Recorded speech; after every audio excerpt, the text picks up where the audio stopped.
الله عليه وسلم. صلى الله على Muhammad صلى الله عليه. Oh, you who were raised amongst us, coming with a word to be obeyed, you have brought to this city nobleness. Welcome.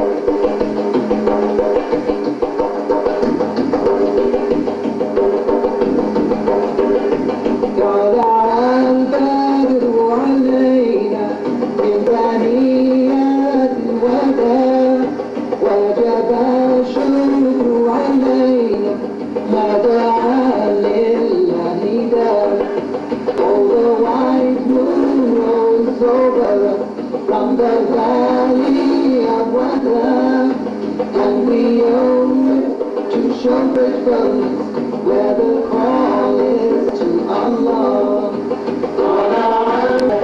In ثنيات الوداع وجب الشكر عليها ما دعا للإله.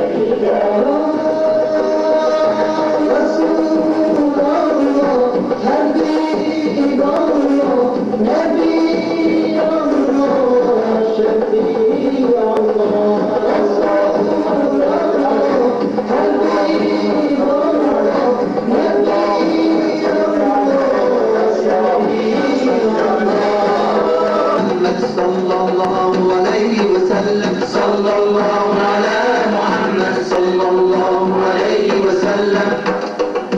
مبعوث فينا جئت بالأمر المطاع، جئت شواب المدينة مرحبا يا خير دار.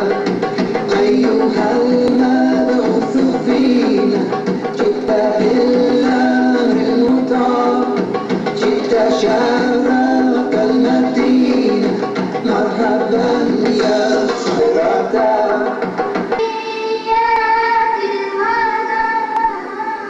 وجب الشكر علينا ما دعا لله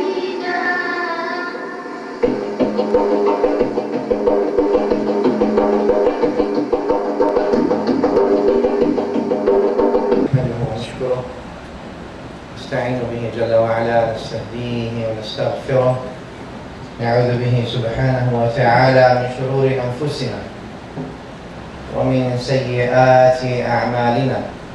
من يهد الله فهو المهتد، من يضلل فلن تجد له وليا مرشدا.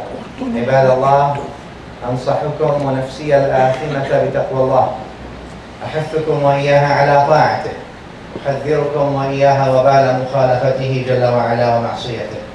أشهد أن لا إله إلا الله وحده لا شريك له، وأشهد أن سيدنا وحبيبنا وعظيمنا ونبينا وشفيعنا ونور قلوبنا محمد صلى الله عليه وعلى آله وسلم عبد الله ورسوله وصفيه من خلقه وخليله، أرسله بالهدى ودين الحق ليظهره على الدين كله ولو كره الكافرون. اللهم صل وسلم وبارك وجدد وضاعف وعظم ومجد على هذا النبي الأمين وعلى آله الطيبين الطاهرين، وارض اللهم عن أصحابه أجمعين وعنا معهم برحمتك يا أرحم الراحمين. أما بعد، يقول الله سبحانه وتعالى بعد أعوذ بالله من الشيطان الرجيم، بسم الله الرحمن الرحيم. ومن الأعراب من يتخذ ما ينفق. الآية actually goes في سورة التوبة that among the Arab يتخذ ما ينفق قربات أو ويتخذ ما ينفق قربات عند الله. What he spends among the Arab are some who take what they spend as قربات عند الله, قربة الله وصلوات الرسول ألا إنها قربة لهم سيدخلهم الله في رحمته إن الله غفور رحيم.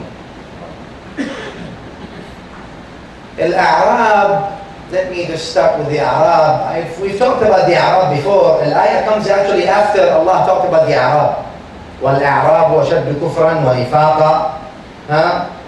Al-A'rab more are attributed with more kufr and nifaq, Allah mentions. Then Allah says, وَمِنَ الْأَعْرَابِ مَا يُؤْمِنُ بِاللَّهِ وَرَسُولِهِ عَفْوًا. Among the Arab, those who believe in Allah and their Prophet sallallahu alayhi wa sallam, وَيَتَّخِذُ مَا يُنْفِقْ قُرْبَةً عِنْدَ اللَّهِ. And he takes what he spends in the path of Allah as means to make him close to Allah. وَصَلَوَاتِ الرَّسُولِ. And the prayers of the Prophet ﷺ, أَلَا إِنَّهَا قُرْبَةٌ لَهُمْ. This is a means for them to get close to Allah. سَيُدْخِلُهُمُ اللَّهُ فِي رَحْمَتِهِ. Allah will put them under His mercy. طبعا الأعراب are not the Arabs necessarily. There's a difference between Arab and A'rab. We talked about that in detail, as I remember, maybe last year or so. Like briefly, a Turkish person or a Persian person or a Pakistani or an Indian or any Chinese could be among the A'rab. Al-A'rab are those who live in the desert, regardless of their ethnicity.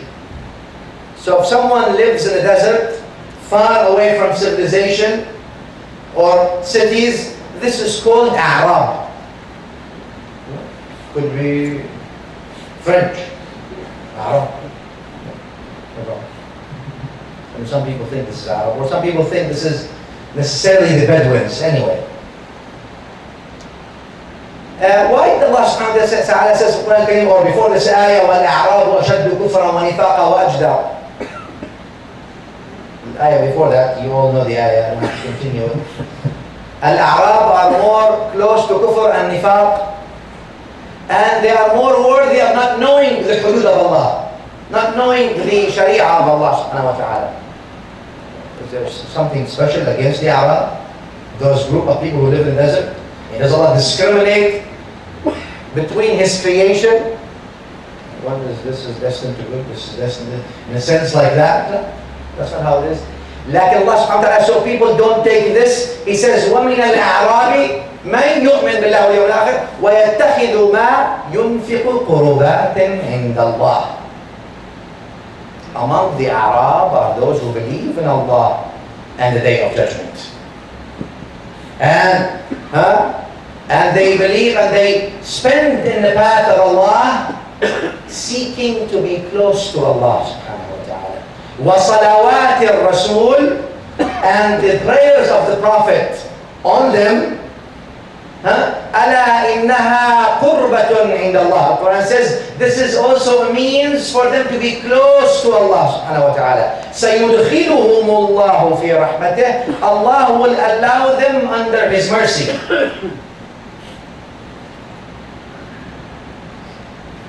Al-A'rab, it turns out to be, Al-Quran talked about Al-A'rab like this because they were people who far away from knowledge, not necessarily the city.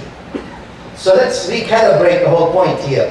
Because they are far away from knowledge, they were called A'rab. And usually, not all the time, but usually those who are far away from the centers of knowledge, are far away from the cities, are far away from knowledge. Therefore, when people, as if the Quran is saying, when people are far away from knowledge, they are closer to nifaq. ابن عطاء الله سكندري رحمه الله الإمام عطاء الله says نفسك إن لم تشغلها بالحق شغلتك بالباطل. Yourself, you have oneself. Either you fill your time with haqq, or by default, if you don't fill with haqq, it'll be filled with batil. There's no other way. يعني either you are mentioning al-khaliq or mentioning al-khalq. Is there any other way? People are either busy with mentioning al-khaliq, or they are busy with mentioning al-khalq. The creation is not the creator. There's no other way. Well, depending who you are with all the time, you know what. Al-A'rab, then it becomes, it's a matter then of closeness to ilm, not necessarily the city or the metropolitan centers. Therefore, as if the Quran is trying to tell us that, look, this whole point here is about how close are you to the Sharia of Allah and to the Sunnah of Rasulullah sallallahu alayhi wa sallam. Because, you know, between the people who know and the people who don't know are light years often. And therefore, the Quran came to say, يَرْفَعِ اللَّهُ الَّذِينَ آمَنُوا وَالَّذِينَ أُوتُوا الْعِلْمَ مِنْكُمْ دَرَجَاتٍ. Allah raises those who believe and who have acquired knowledge, different levels. قُلْ هَلْ يَسْتَوِي الَّذِينَ يَعْلَمُونَ وَالَّذِينَ لَا يَعْلَمُونَ. Are they equal? Another ayah. Are they equal? Those who know and those who do not know. Therefore Allah says, شَهِدَ اللَّهُ أَنَّهُ لَا إِلَهَ إِلَّا هُوَ. What? No? Allah testified that there is no other Lord but Him. The meaning of the ayah, وَالْمَلَائِكَةِ, and the angels, and ulul ilm, people of ilm.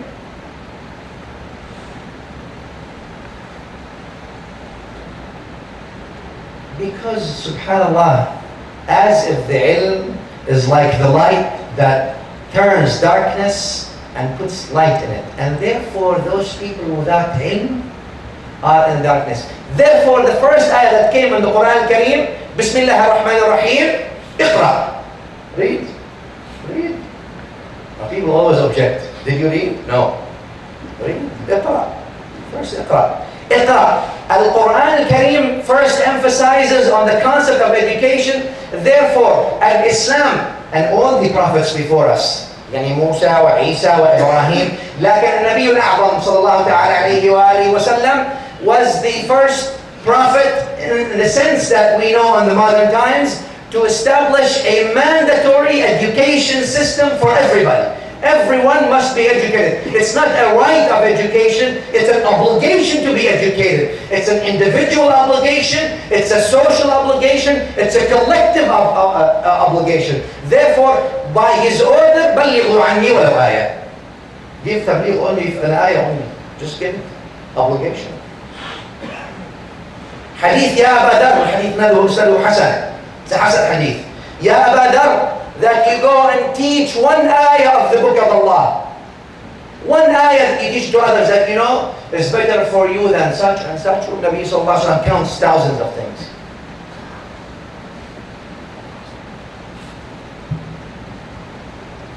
Because the problem with ignorance, it is not only a self-incrimination, but it's a crime against everyone. Against your society, against your community. And therefore, I imagine sometimes we have this trend. When we talk about quantum physics, or we talk about applied chemistry, or physical chemistry, or some kind of difficult engineering, I don't know, I'm sorry, I don't know. But when you bring up an ayah or an Islamic topic, everybody becomes a scholar. Fatwa from here, fatwa from there. What is fatwa by definition? Fatwa is a religious opinion. تقولون بأفواهكم ليس لكم به علم تحسبونه هينا وهو عند الله عظيم. Al-Quran Al-Kareem says وصلوات الرسول, and the prayers of the Prophet, the Messenger sallallahu alayhi wa alayhi. Therefore, I always said this, there are four kinds of people. There's four kinds of people. رجل يعلم ويعلم أنه يعلم ذلك عالم فاسألوه. A man or a person who knows and knows that he knows. The scholar says this is a alim. اسألوه, ask him. The second kind, رجل يعلم ولا يعلم أنه يعلم. He knows, but he does not know that he knows. هذا غافل فنبهوه. He's absent, wake him up. You know, act. You know, why are you not doing it? غافل. The third kind is رجل لا يعلم, a man who does not know. ويعلم بأنه لا يعلم, and he knows that he does not know. He does not know, he's جاهل, he knows that he's جاهل. فذلك جاهل فعلموه. هذا جاهل, teach him. Should teach him. The worst is the fourth kind. رجل لا يعلم ولا يعلم بأنه لا يعلم. He does not know, and he does not know that he does not know. He does not know, and he thinks he knows. But Imam al-Junayd, rahimahullah, he says it's a pity, the translation, he says it's a pity that some know and don't act. Worse yet, it's someone whose ignorance pretending to be pious. Yani someone who's ignorant. فذلك مكابر فانقتوه. هذا مكابر. والمكابر, الكفر sometimes عناد. You know, some of the kuffar in the old days, they did kufr just because out of despitefulness. Hard-headedness, if that's what you want to call it. Anyway. يقول الله سبحانه وتعالى وصلوات الرسول. The prayers of the Prophet صلى الله عليه وسلم. Who is this Rasul صلى الله عليه وآله? Who is this Rasul? إنا أرسلناك شاهدا ومبشرا ونذيرا داعيا إلى الله بإذنه وسراجا منيرا. Siraj, munir. Look at Nabi sallallahu Allah subhanahu wa ta'ala says sirajan munira. Does not say sirajan wahaja. I told you why the difference. And if siraj and wahaj, if it's wahaj comes from wahj. Wahj means there's light with temperature, with heat. And therefore the وَجَعَلْنَا سِرَاجًا وَهَاجًا, Quran mentions the sun, we made it like a siraj wahaj. Why? Because the sun gives you nur and gives you what? Gives you temperature. It burns you if you get close. لكنه, when he described the Nabi sallallahu alaihi wasallam, he says وَسِرَاجًا مُنِيرًا. You're the fountain of nur, but you don't burn those who are close to you. سِرَاجًا مُنِيرًا وَسِرَاجًا وَهَاجًا. That Quran Kareem, سِرَاجًا مُنِيرًا. شاهدا مبشرا نذيرا داعيا إلى الله سراجا منيرا. All these things where Al-Quran Kareem is putting, it's like Allah subhanahu wa ta'ala is putting lines after lines of evidences for all the people to see, to introduce to them who is Rasulullah sallallahu alayhi wa sallam. Some people went to say nowadays, especially in the, I'm saying this because nowadays is the month of Rabi' al-Awwal entered. May Allah subhanahu wa ta'ala make it a blessed month on all of you. It's a month where a Nabi al-A'zam sallallahu alayhi wa sallam was born. And for that, it is not only a significant month, it is the most significant single event that happened in this world since the beginning of the creation. When we talk about the birth of Rasulullah sallallahu alayhi wa sallam, and some people think about, we're talking about the labor of the Prophet. We're talking about the genesis of mercy to everything Allah created. We're talking about the genesis of the best of the creation, of the master of the Anbiya wal Mursaleen sallallahu alayhi wa sallam. We're not simply talking about an actual birth. We're talking about something that is much more meaningful than that, where the Nabi sallallahu alayhi wa sallam himself says, I was a prophet when Adam was not yet created.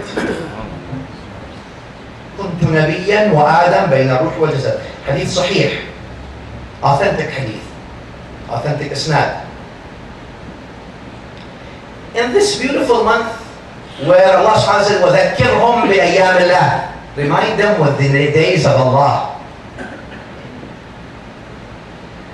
Where, especially nowadays, where people are far away from Nabi al-A'zam sallallahu alayhi wa sallam, far away from the teachings, far away, and Nabi sallallahu alayhi wa sallam does not exist in our days. Sometimes some people, days go by and they don't even mention the Nabi sallallahu alayhi wa sallam. Some people even weeks go by and the Prophet sallallahu alayhi wa sallam is not in their homes. His seerah is not read in their homes.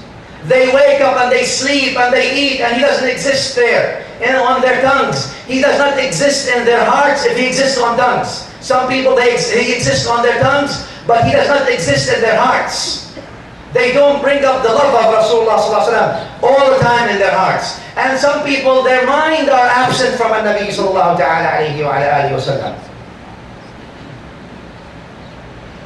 In times where we need to come close, to remember the best of the creation, to remember why Allah subhanahu wa ta'ala sent the mercy to every creation, you have now the new mujahideen. Who are the new mujahideen? Those people who now put the clothes of jihad and they take the swords and they want to declare everyone who does celebrate or commemorate the happiness of for the birth of Rasulullah sallallahu alaihi wasallam as kafir or mushrik. This is the new. يعني الأمة is suffering from ignorance, severe ignorance. People are dying, there's no food. People recite the Fatiha and they don't know how to recite it well. Some people are 50, 60, 70 years and they still don't know how to recite the Fatiha correctly. Some people's prayers are not right. The Tawheed is not, maybe like this. Some people's family are out there. Yeah. The Muslim Ummah is under so we have so many problems, and you have the new Mujahideen now. Their whole goal in life is how to tell you, if you ever are happy celebrating, commemorating the birth of Rasulullah sallallahu alaihi wasallam, you are committing an act of shirk and bid'ah, all these things. وعجيب, as if there is no worry to the Ummah except these things. You see these people everywhere coming out. The people don't know that. Some people, they don't know the meaning of Bismillah ar-Rahman ar-Rahim. Well, they make this a litmus test.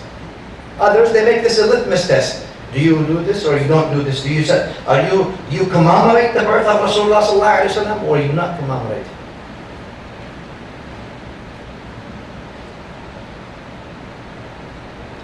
Really, I don't know whether the expression should be to laugh or cry, or both. At the hal of the Ummah, or some of those people, this is Misdaq Rasulullah, Hadith Rasulullah sallallahu alaihi wasallam, this is what the Prophet sallallahu alaihi wasallam said, فيما رواه أحمد بالإسناد صحيح, ينطق الرويبضة, يقول النبي صلى الله عليه وسلم, there will be a رويبضة who will talk at the end of times. Before the Qiyamah comes, a رويبضة, ينطق. Who is a رويبضة? Who is the Ruwaybida? Those people who are simply talking, opening up shops of division and fitna and divisions among the people, putting their own understanding as the litmus test and the divider of the Muslim Ummah. My understanding is right, your understanding is wrong. Yeah, I'm talking about the book and the Sunnah. No, I don't accept. Yeah, either follow me or Jahannam. بينما القرآن الكريم, notice القرآن الكريم, when he talks about سيدنا يحيى وسيدنا عيسى عليه السلام, والسلام علي يوم ولدت, also for Yahya, والسلام علي يوم ولدت, peace upon me the day I was born. Let me ask you, if the day that the Prophet Yahya or Prophet Isa alayhi salam, if that day is insignificant, it's worthless, should not be remembered, why does the Quran remember it and write it in the Quran so we can recite it till the end of days? Does the Quran entail things that are insignificant and worthless? If this is for Yahya or Isa, how about the birth of a Nabi Muhammad, أعظم الأنبياء صلى الله عليه وآله وسلم? Who are they compared to him, sallallahu alaihi wasallam? He is their master, sallallahu alaihi wasallam. But what is when we say we are happy for his birth? Allah says be happy for that. Allah Jalla Jalaluhu orders us. Bismillah ar-Rahman ar-Rahim. قُلْ بِفَضْلِ اللَّهِ وَبِرَحْمَتِهِ فَبِذَلِكَ فَلْيَفْرَحُوا. Because of the fadl of Allah, the ayah means. And because of for the rahmah of Allah, they should celebrate. فَلْيَفْرَحُوا. Farah means celebration. هُوَ خَيْرٌ مِمَّا يَجْمَعُونَ. Al-ayah says it is better for them than all what they're doing. Being happy for the fadl of Allah, for the bounties of Allah, and for the mercy of Allah. This is better for you than all what you do. What is the best mercy Allah gave you? وَمَا أَرْسَلْنَاكَ إِلَّا رَحْمَةً لِلْعَالَمِينَ. وَمَا أَرْسَلْنَاكَ إِلَّا رَحْمَةً لِلْعَالَمِينَ. إِنَّمَا أَنَا رَحْمَةٌ مُهْدَاةٌ. I am a gift of mercy, al-Mustafa sallallahu alayhi wa sallam said. So by which mercy should you be happier for? For which mercy, for which gift should you celebrate more? Your existence, or that Allah sent you Muhammadun Rasulullah sallallahu alayhi wa sallam? Then we compare all these. What do you do? You're doing this and this.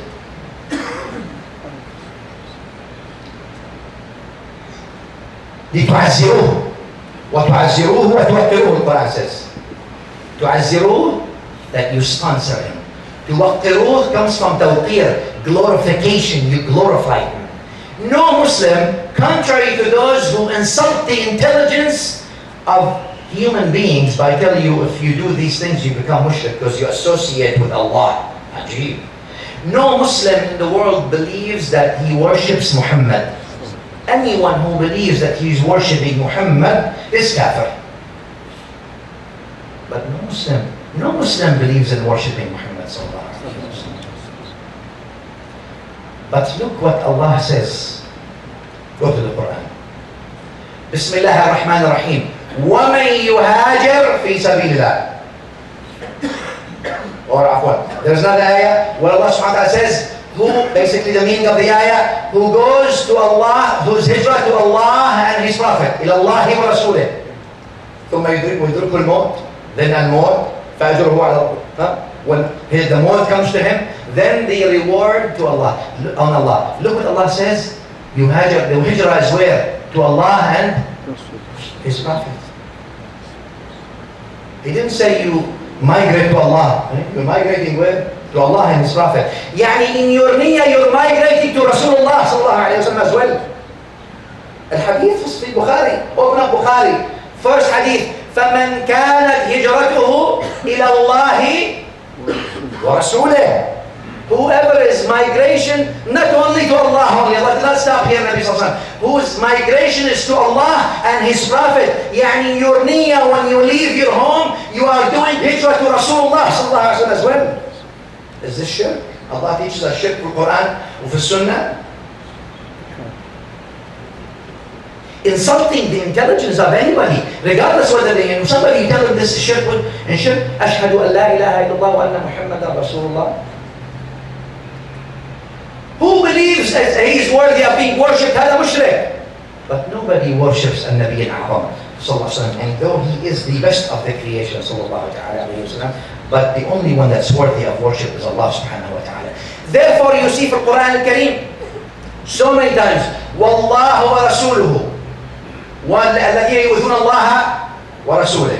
And those who hurt مَنْ يُطِعِ اللَّهَ وَرَسُولُهُ, those who obey Allah and His Prophet. Come to Allah, تعالوا إلى الله والرسول وإلى رسول to the Rasul and to the Prophet صلى الله عليه وسلم. All these things Allah and His Prophet. So you obey Allah and His Prophet. Your niyyah is obedience of Rasulullah صلى الله عليه وسلم. Your niyyah is migrating to Rasulullah صلى الله عليه وسلم. All these things. And then you see Al-Quran Al-Kareem says about the riba. The ayah of riba and the end of Surah Al-Baqarah. And those say that He's dead. When they say about Rasulullah sallallahu alaihi wasallam, He's dead, He is no benefit after He died. Us. I ask you a simple question. If we believe, number one, that the shaheed is dead or alive. Alive. Can you say shaheed is dead? The Quran says that. Don't say about them that they are in fact what? Alive. بل أحياء عند ربهم يرزقون. They are actually alive. Do not call them dead. The Quran explicitly says, don't call the shaheed dead. What do you call them? أحياء. Hayat. They are attributed with life. That's for the shaheed, who could be anyone from the ummah. So now the shaheeds are higher than the prophets and higher than the best of the prophets. So Allah gives the shaheed something that the prophet does not have. One. Number two, look at the hadith of Sahih Imam Muslim. Hadith Imam Muslim narrated twice the hadith. مررت على موسى, يقول النبي صلى الله عليه وسلم, مررت على موسى in the day of Isra.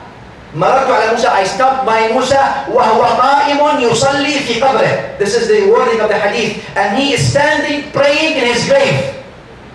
في قبره, قال النبي صلى الله عليه وسلم. In his grave. Musa, and Nabi صلى الله عليه وسلم passed by Musa while Musa was standing praying in his grave.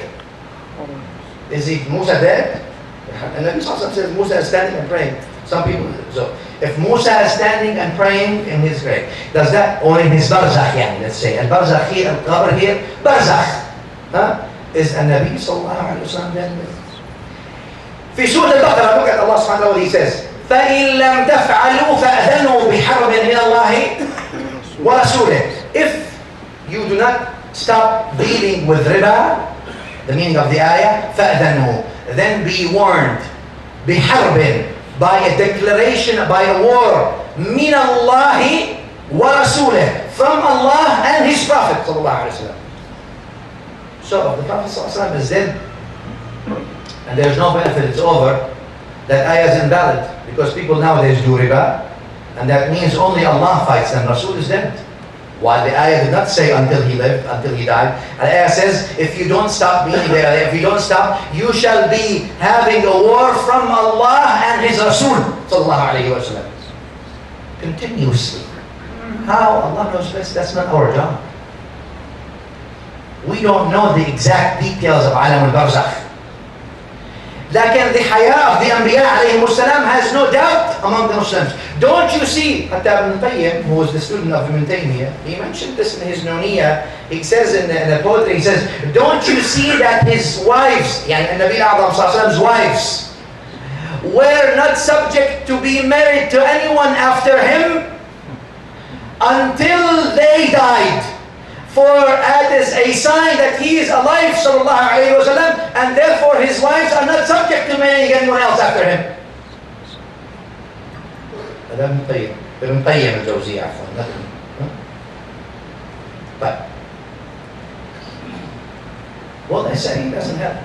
Then all these things, all these now, all the jihad comes on detailed secondary principle, if you want to say. They take it as secondary, really it's essential, but they take it as secondary issues, and all this jihad now becomes on how to declare the other Muslims kuffar and mushrikeen and people of bid'ah and people of shirk, and all these things go on. While we forget, when these people, we are not saying that the commemoration of the birth of Rasulullah sallallahu alaihi wasallam ought to be in a specific way or one way, but the best of commemoration and being happy for him sallallahu alaihi wasallam is to love him sallallahu alaihi wasallam.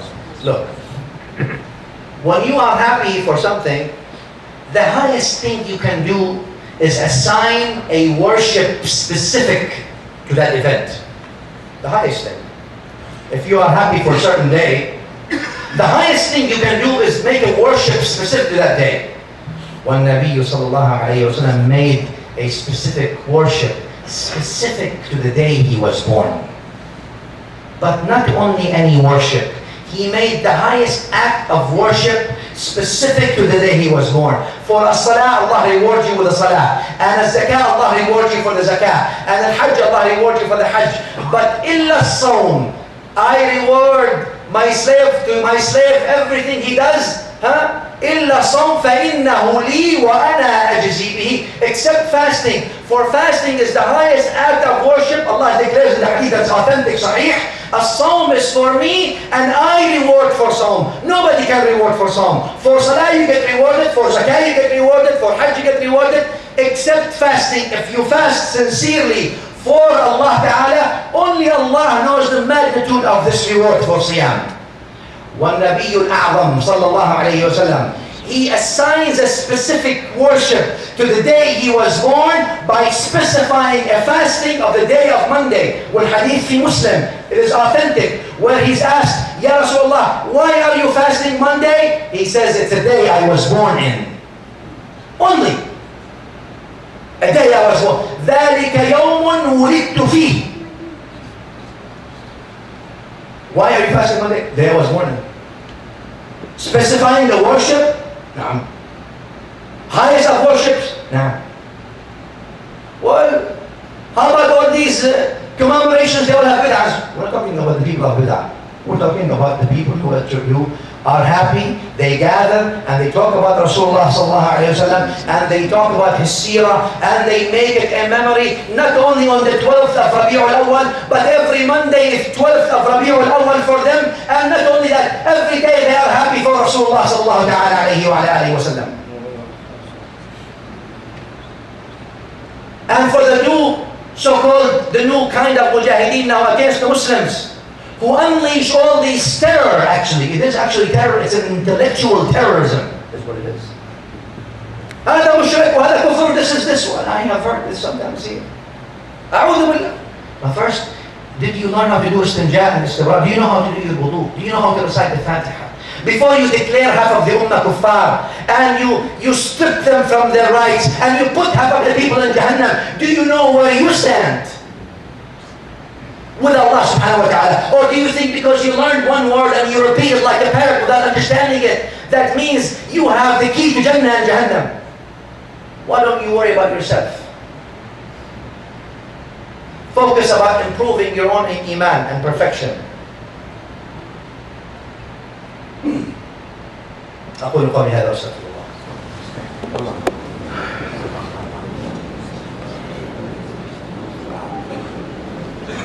الحمد لله حمدا كثيرا كما امر، واشهد ان لا اله الا الله وحده لا شريك له القائل لمن جحد به وكفر، واشهد ان سيدنا محمدا صلى الله عليه وعلى اله وسلم خاتم الانبياء المعتبر.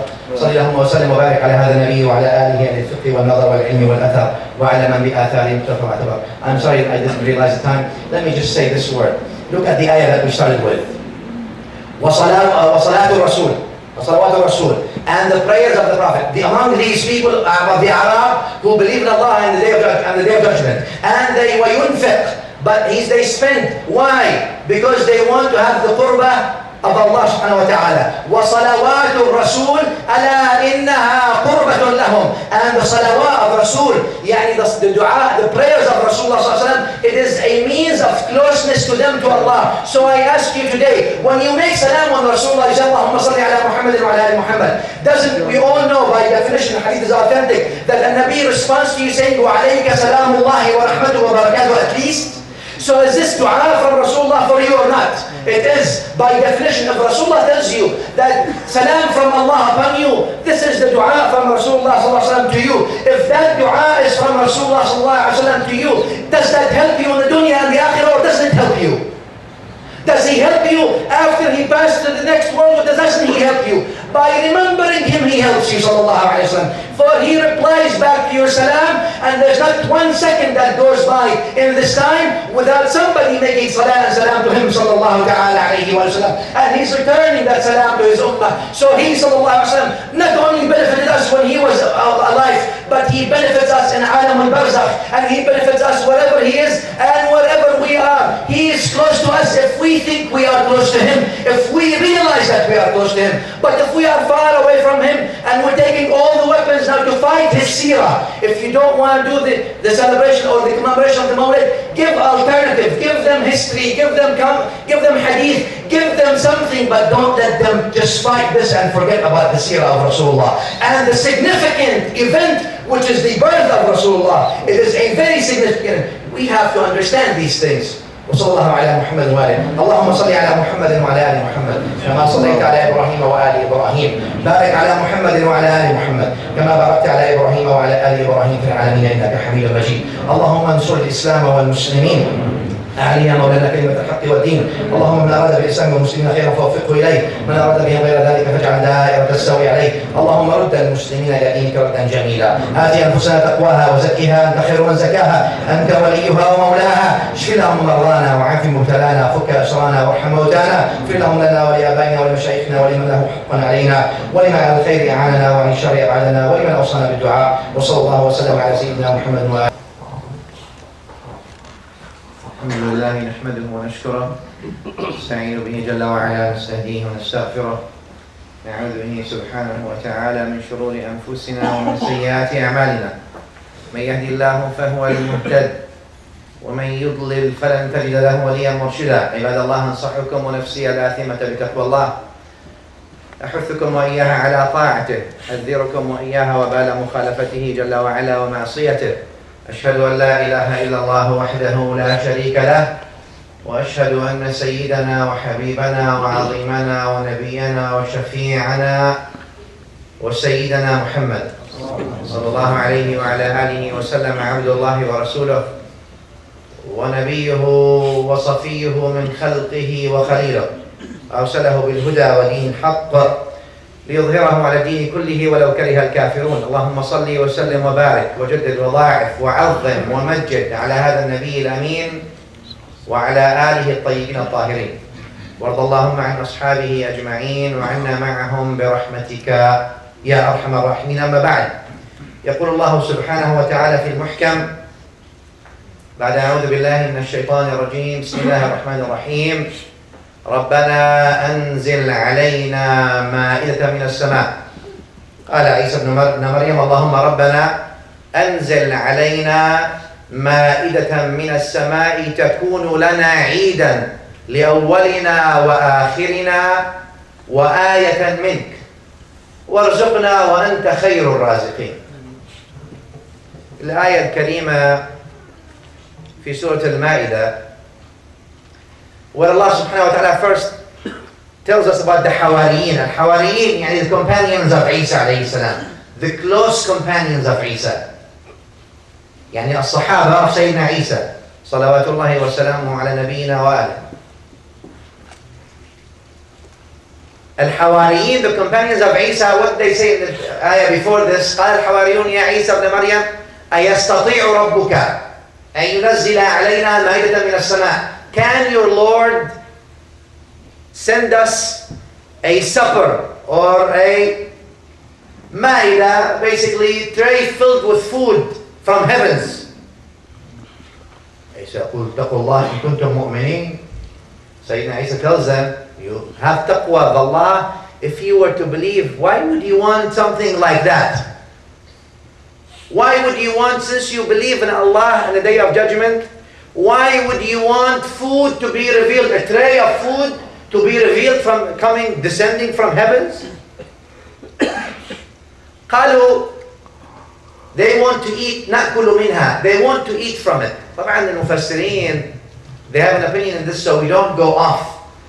In other words, Al-Hawariyun are praised people. They are the companions of Isa, the close companions of Isa. Not that they say, أَيَسْتَطِيعُ, which means, can your Lord? No. But in a sense that they want to be honored by having a table or food coming from heavens, so they eat from that food that Allah sends to His Prophet. So number one, they are honored to participate and eat from the food, not the food in the dunya, but the food of Al-Jannah. Notice? Number one. Number two, so that the others who deny the miracles of Isa alayhi salam and of the Anbiya can see in front of them food coming from Jannah. Huh?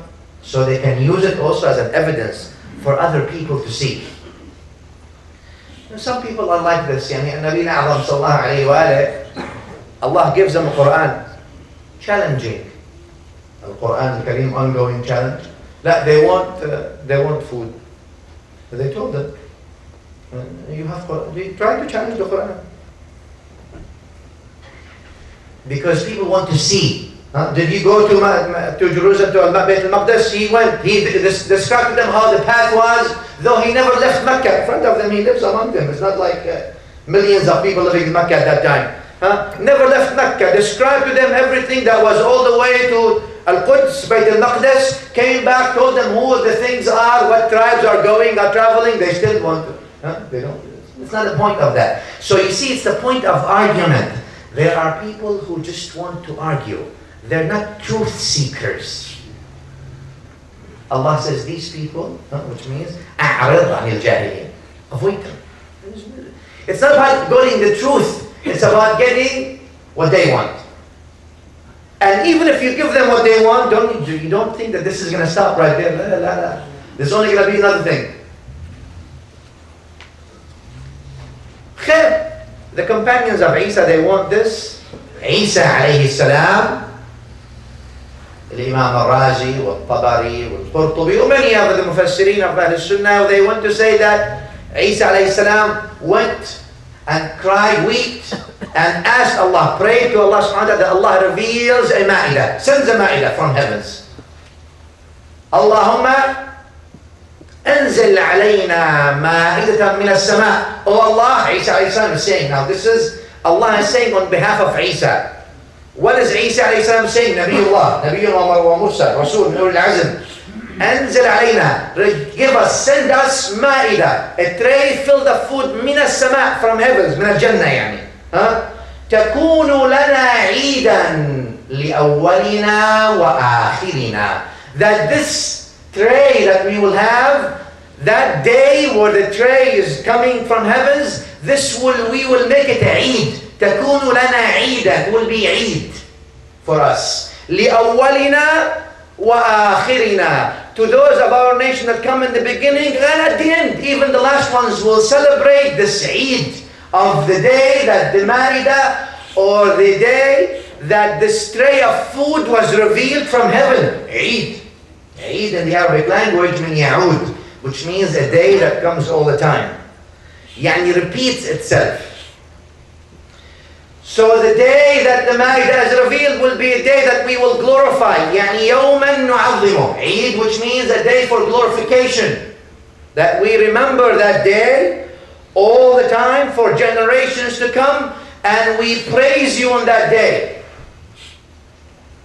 لأولنا وآخرنا وآية منك. And it's also an ayah, a symbol from you, O Allah. So people believe that. وارزقنا وأنت خير الرازقين. And give us rizq because you are the best of sustainers. Subhanahu wa ta'ala. طبعا the ayah, the Ma'idah, as you all know, was revealed. Allah subhanahu wa ta'ala talks about the Quran al-Kareem. And Sayyidina Isa alayhi salam, these people around him, the Hawariyin, the companions, they eat from that table, that tray that was sent to them with food from the food of Jannah.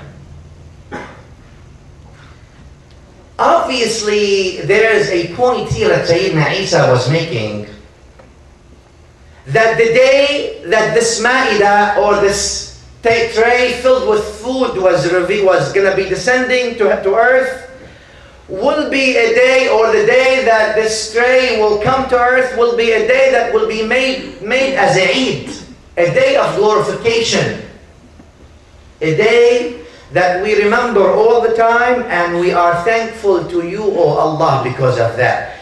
Now when we talk about the Ma'idah, let's leave the Ma'idah of Isa alayhi salam, the tray of Isa on one side, we'll come back to it some other time, and let's come to the Ma'idah of Muhammadun Rasulullah sallallahu alayhi wa sallam. For the day when a tray filled with food was coming to the people of Isa, Isa calls it a Eid. He wants it to be a Eid so it can be glorified and remembered. But some people, even the day that the best of the creation, Muhammad sallallahu alayhi wa sallam, came to this world as we know him, or most people know him, they think this does not qualify to be a Eid.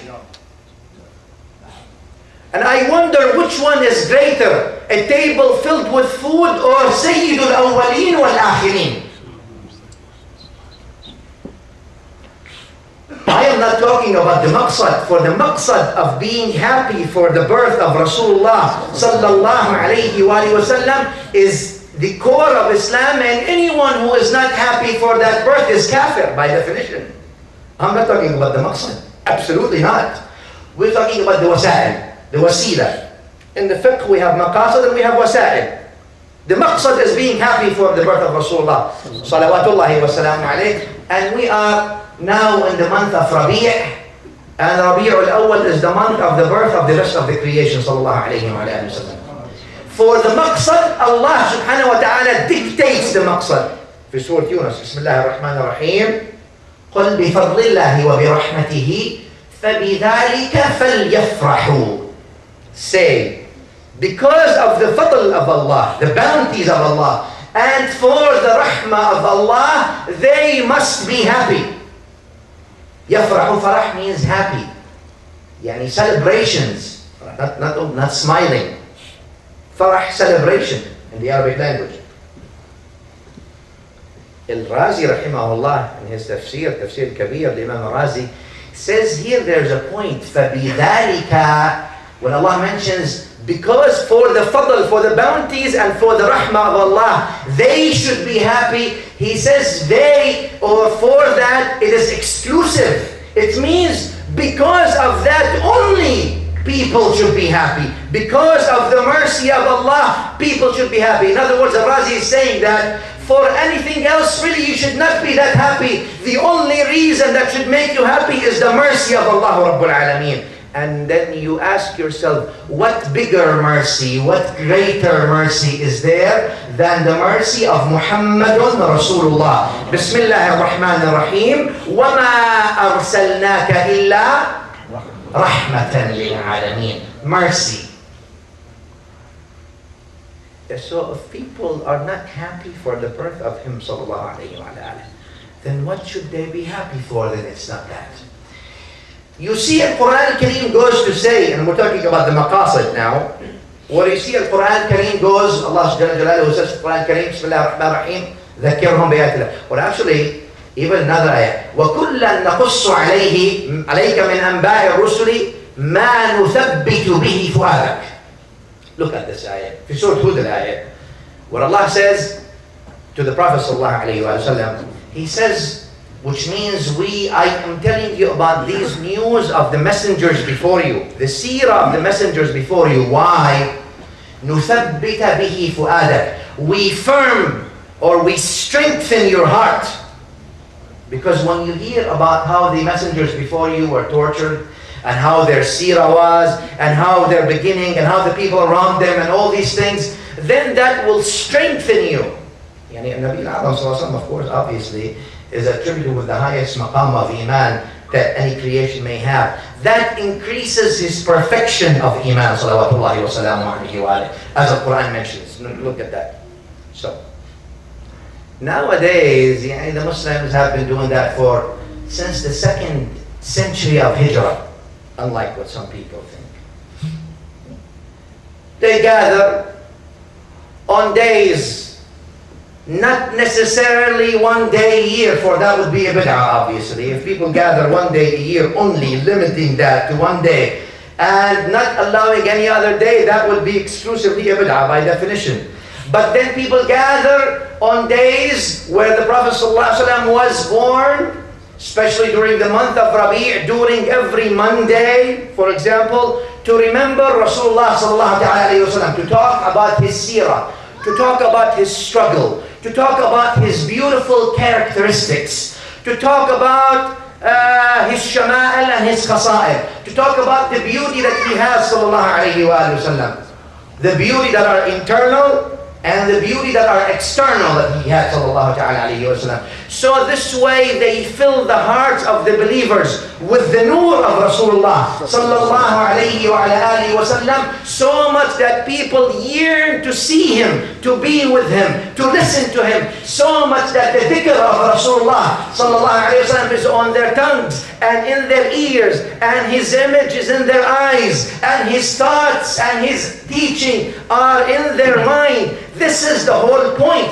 where people gather. They feed the poor, they give sweets, they invite the people to talk about the Prophet ﷺ. And if Allah tells His Prophet ﷺ, في Surah Hud, He tells him the meaning when I inform you about the seerah of the other messengers, that strengthens your fu'ad, your heart. How about when we, not Rasulullah, we remind ourselves with the seerah of not other messengers, but the Sayyid and the master of messengers, Muhammad and Rasulullah sallallahu alayhi wa sallam. Isn't there strengthening to our fu'ad? في سورة إبراهيم وذكرهم بأيام الله. Remind them with the days of Allah. The meaning of the ayah. Remind them with the days of Allah. Yani today is Friday. Among the days of Allah is Friday. Why? You all know the hadith. Oh, Adam was born on Friday. Really? So Adam was born Friday, that makes it a blessed day, which is great. How about the day that Adam, the master of Adam, was born? Sallallahu alayhi wa alayhi.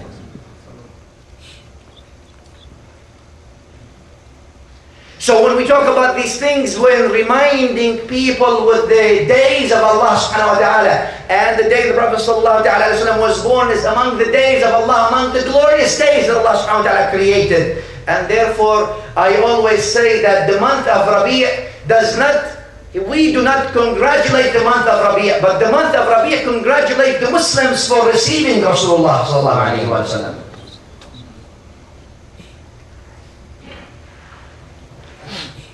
Al-Bukhari narrates in his Sahih عن أبي لهب. Remember when Nabi A'zam sallallahu alayhi wa sallam was born, Abu Lahab, his uncle, he heard that his brother Abdullah, his wife, has delivered, and that Abdul Muttalib was there, and he named him Muhammad sallallahu alayhi wa sallam.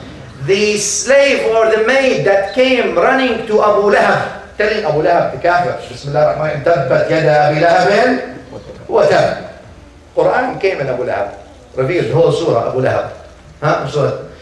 Anyway, Abu Lahab, he hears it. She runs to him. Thuwayba is her name, the slave or the maid. She runs to Abu Lahab. She says, I have good news for you, Abu Lahab. He says, what's the good news? He says, she tells him, the wife of your brother Abdullah just delivered a baby boy. Abu Lahab declared it a national holiday to him. Abu Lahab did that. Abu Lahab sometimes. Anyway. Abu Lahab was happy for the birth of Rasulullah sallallahu alayhi wa sallam, so much that he freed the slave Thuwayba. He told her, you brought me this news, go, you are free. This is giving something. Happy for the birth of Rasulullah sallallahu alayhi wa sallam. Al-Bukhari mentions that in a Sahih that every Monday, the day the Prophet sallallahu alayhi wa sallam was born was when? Was Monday. Every Monday. For that thing, that for the happiness, the mere happiness of who? Of Abu Lahab, the father of flame. Yeah, if you want to translate it this way, though it's not translated this way, but Abu Lahab, Lahab means flame, fire. Well, Abu Lahab and Abu Jahl, I always say they're related, though they're not necessarily related directly like this. But if there is a Jahl, there's always Lahab. There's always flame with ignorance. Abu Lahab, for his happiness for Rasulullah sallallahu alaihi wasallam, what is that? Authentic hadith says that he will be, the torture or the torments in Jahannam will be eased every single Monday everlastingly for Abu Lahab. Why? For being happy that moment, that day of the birth of Rasulullah sallallahu alaihi wasallam. Abu Lahab. Abu Lahab.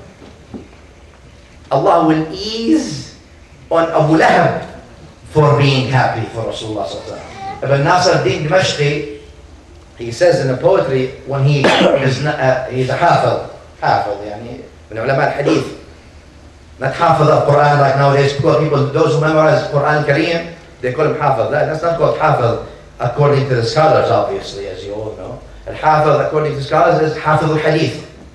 Now, لكن this among nowadays from تسمية الأسماء بغير مسمياتها. Hafiz al-Quran is the one who actually not only memorizes the words of the Quran, but applies the meanings of the Quran in their lives. May Allah make us all of that. Anyway, Ibn Nasr ad-Din Dimashqi al-Hafiz, rahimahullah, he mentions this. He says, إِذَا كَانَ هَذَا كَافِرًا. In the poetry, he says about Abu Lahab when he reads this hadith. He says, إِذَا كَانَ هَذَا كَافِرًا جَاءَ ذَمُّهُ وَتَبَّتْ يَدَاهُ فِي الْجَحِيمِ مُخَلَّدًا إلا أنه في كل اثنين يخفف عنه للسرور بأحمد فما الظن بالعبد الذي طوال عمره بأحمد مسرورا ومات موحدا. He says, if this is the state of some man, Abu Lahab, who Allah revealed the whole ayah in him, and he will be in Jahannam everlastingly, تبت يدا أبي لهب وتب. But the narration says that every Monday Allah will ease for him for بالسرور بأحمد, because he was happy for Rasulullah sallallahu alaihi wasallam. Then Ibn Nasr ad-Din Dimashqi says, then فما الظن بالعبد. Then how about the poor slave? He's talking about himself, who is طوال عمره, his whole life بأحمد مسرورا ومات موحدا, who's always been happy for the birth of Rasulullah sallallahu alaihi wasallam, and he died on Tawheed. أقول قولي هذا أستغفر الله.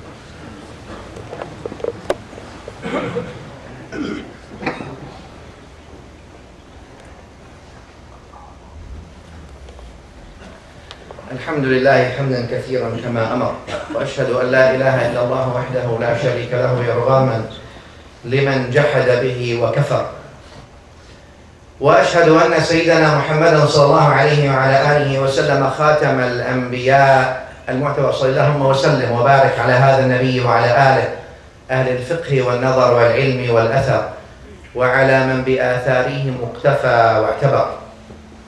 الإمام مالك رحمه الله تعالى رضي عنه used to say that when narrated that when people or Malik bin Anas when narrated when people used to knock the door of Rasulullah sallallahu alaihi wasallam, you know how they used to knock the door? بأظافرهم, with the tip of their nails,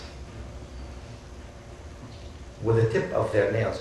Because nowadays we have these people who say, you know what, this specific gathering, al-maqsad, we have to agree, because we talked about the maqsad, the aim of the happiness, that's an essential Islamic value, that Islam is not valid without it. Having the love and the happiness for the sending of Rasulullah sallallahu alaihi wasallam. Like they say, well, we have a problem with the day. assigning one specific day. Though Al-Quran Kareem says Eidan, that day will be Eid. Will be that's very day that the Ma'idah, that the tray was revealed, is Eid. Al-Quran Al-Kareem talks about Isa alayhi salam saying في Surah Maryam, وَالسَّلَامُ عَلَيَّ يَوْمَ وُلِدْتُ. Peace from Allah be upon me the day I was born. And the Milad, so of the Milad of Isa alayhi salam, there are peace. He is asking, praying that peace comes upon him the day he was born. But the Milad of Rasulullah sallallahu alaihi wasallam is greater than the Milad of Isa, and therefore more peace and blessings are worthy to be sent that day to Rasulullah sallallahu alaihi wasallam by the text of the Quran. And furthermore, hadith that we mentioned in Muslim, where Nabi sallallahu alaihi wasallam was fasting the day of Monday, and when he was asked why, he says it was a day I was born in. Why? Day I was born in. That was the explanation. Nothing else. Day I was born in. That is a day for him to be thankful to Allah, and for us to be thankful to Allah for. I am not saying that people ought to gather on one specific day a year like I mentioned before, and that's it, and forbidden the other days. Nor am I saying that gathering and assembling, it should be in one way or one form or only one time. But I am saying for those people, and I talked about that, maybe it was a little bit rough last week, but I talked about that those people who now, during this month and during the time that we remember the birth of Rasulullah sallallahu alaihi wasallam, they leave everything else and they come to fight the remembering and the commemoration of Rasulullah sallallahu alaihi wasallam. Though at best it is a fiqhi secondary issue, at best, if that, we ought to prioritize. And instead of that, maybe we would like to see more encouraging to celebrate the birth of Rasulullah sallallahu alaihi wasallam in a way that they think is fit. Fast, order the people to fast. Remind them to fast that day. Remind them to do good that day. ذَكِّرْهُمْ بِأَيَّامِ اللَّهِ. Remind them with the days of Allah subhanahu wa ta'ala. Not suppress the mentioning of Rasulullah sallallahu alaihi wasallam's birth as if it's nothing at all. It is something by the Quran and the Sunnah. So mention it in a way you like, as long as it does not contradict the book and the authentic Sunnah and the maqasid of Sharia. I'm not trying to force you to understand one way or another. But let's not forget the maqsad. The maqsad is the wasila we may differ based on our different fiqh understanding and deduction and istintaj. But in the maqsad, being happy for his birth, that cannot be suppressed. And that's where the ignorance is, where these people try to, the semi-knowledgeable or semi-ignorant, whichever you like to think.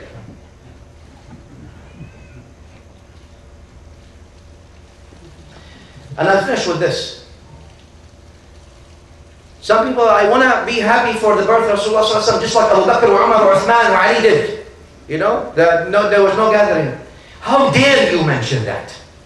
How dare you mention that you claim yourself to be on the love to Rasulullah like Abu Bakr or Umar or Uthman or Ali? Who are you to stand and compare yourself to them? I'll tell you why Abu Bakr or Umar or Uthman or Ali never assigned one day. Because every day to them was a mawlid for Rasulullah sallallahu alaihi wasallam. Every single day of their life was sacrifice and giving and love to Rasulullah sallallahu alaihi wasallam. They were not absent from the presence of Rasulullah sallallahu alaihi wasallam, so they can remember him only one day a year, like most people nowadays do. Abu Bakr gave 100% of his money to Rasulullah sallallahu alaihi wasallam. Show me by giving 10, not 100. Lip service is not the place, dear brothers and sisters. So when we talk, when we walk the walk, then you can talk the talk. When you walk like Abu Bakr Siddiq radiallahu ta'ala, then you show me like you love him, and you remember him, and you commemorate him like Abu Bakr radiallahu ta'ala anhu did. Other than that, for those weak people, we ought to take every opportunity that we can to remember Rasulullah sallallahu alaihi wasallam. Not only in the 12th of Rabi'ul Awwal, but every Monday should be 12th of Rabi'ul Awwal for us. Every day if we can. Every Friday should be 12th of Rabi'ul Awwal. Every opportunity we can, regardless regular or irregular, we should be taken advantage of to remember Rasulullah sallallahu alaihi wasallam. So I finish by advising every single one of you, look, if masajid don't open the doors for you, like it is the situation nowadays here in the US, or have it in your own homes. Gather people in your own homes and feed them and talk to them about Rasulullah sallallahu alaihi wasallam. Make the happiness for the commemoration of his birth sallallahu alayhi wa sallam, in your own home. And if your home doesn't allow you, make it in your heart. In your heart you celebrate and you commemorate his birth, salawatullahi wa salamu alayhi wa alayhi. Don't wait for other people to help you if they're going to stand against you. You by yourself as a jama'ah if you are on the haqq. اللهم صل على محمد وآل محمد كما صليت على إبراهيم وآل إبراهيم. بارك على محمد وعلى آل محمد كما باركت على إبراهيم وعلى آل إبراهيم في العالمين إنك حميد مجيد. اللهم أعز الإسلام والمسلمين. ارفع يا مولانا كلمة الحق والدين. اللهم من أراد بالإسلام والمسلمين خيرا فوفقه إليه، من أراد بهم غير ذلك فاجعل دائرة السوء عليه. اللهم رد المسلمين إلى دينك ردا جميلا. آت أنفسها تقواها وزكها أنت خير من زكاها، أنت وليها ومولاها. اشف اللهم مرضانا وعاف مبتلانا وفك أسرانا وارحم موتانا. اغفر اللهم لنا ولآبائنا ولمشايخنا ولمن له حق علينا ولمن على الخير أعاننا وعن الشر أبعدنا ولمن أوصانا بدعاء. وصلى الله وسلم على سيدنا محمد وآله. أقم الصلاة.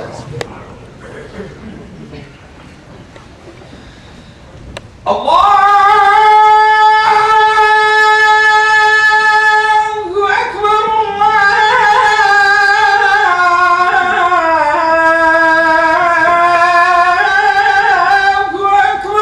الله أكبر.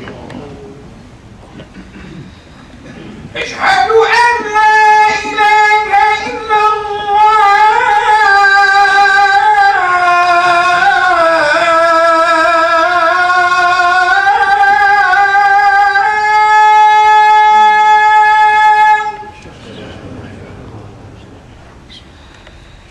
أشهد أن لا إله إلا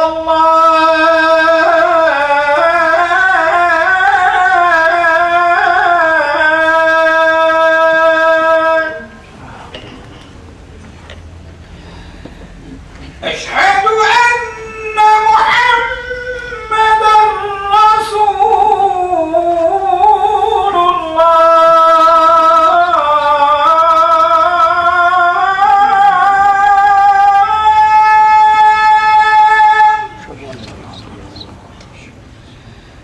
أشهد أن محمدًا رسول الله.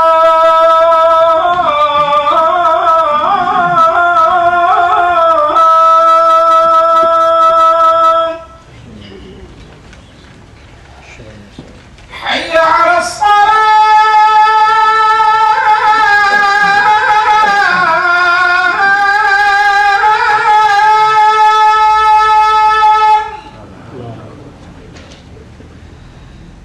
حي على الصلاة.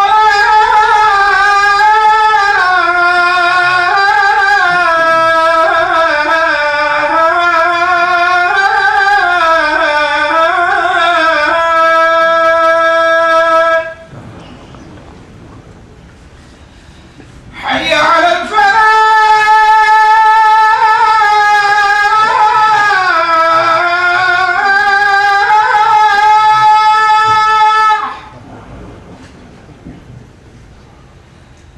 حي على الفلاح.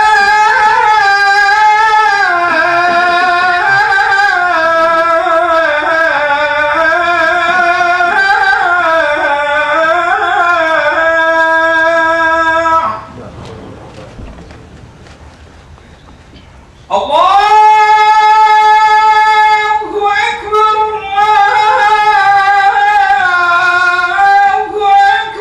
الله أكبر. لا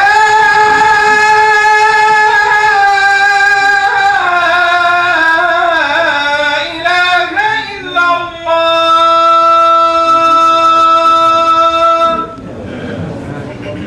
شرور أنفسنا ومن سيئات أعمالنا. من يهد الله فهو المهتد ومن يضلل فلن تجد له وليا مرشدا. عباد الله، أنصحكم ونفسي الآثمة بتقوى الله، أحثكم وإياها على طاعته، أحذركم وإياها وبال مخالفته ومعصيته.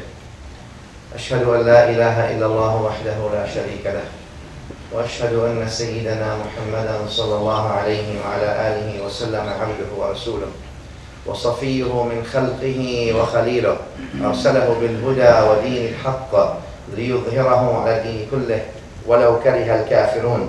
اللهم صل وسلم وبارك وجدد وضاعف وعظم ومجد على هذا النبي الأمين وعلى آله الطيبين الطاهرين، وارض اللهم عن أصحابه أجمعين وعنا معهم برحمتك يا أرحم الراحمين.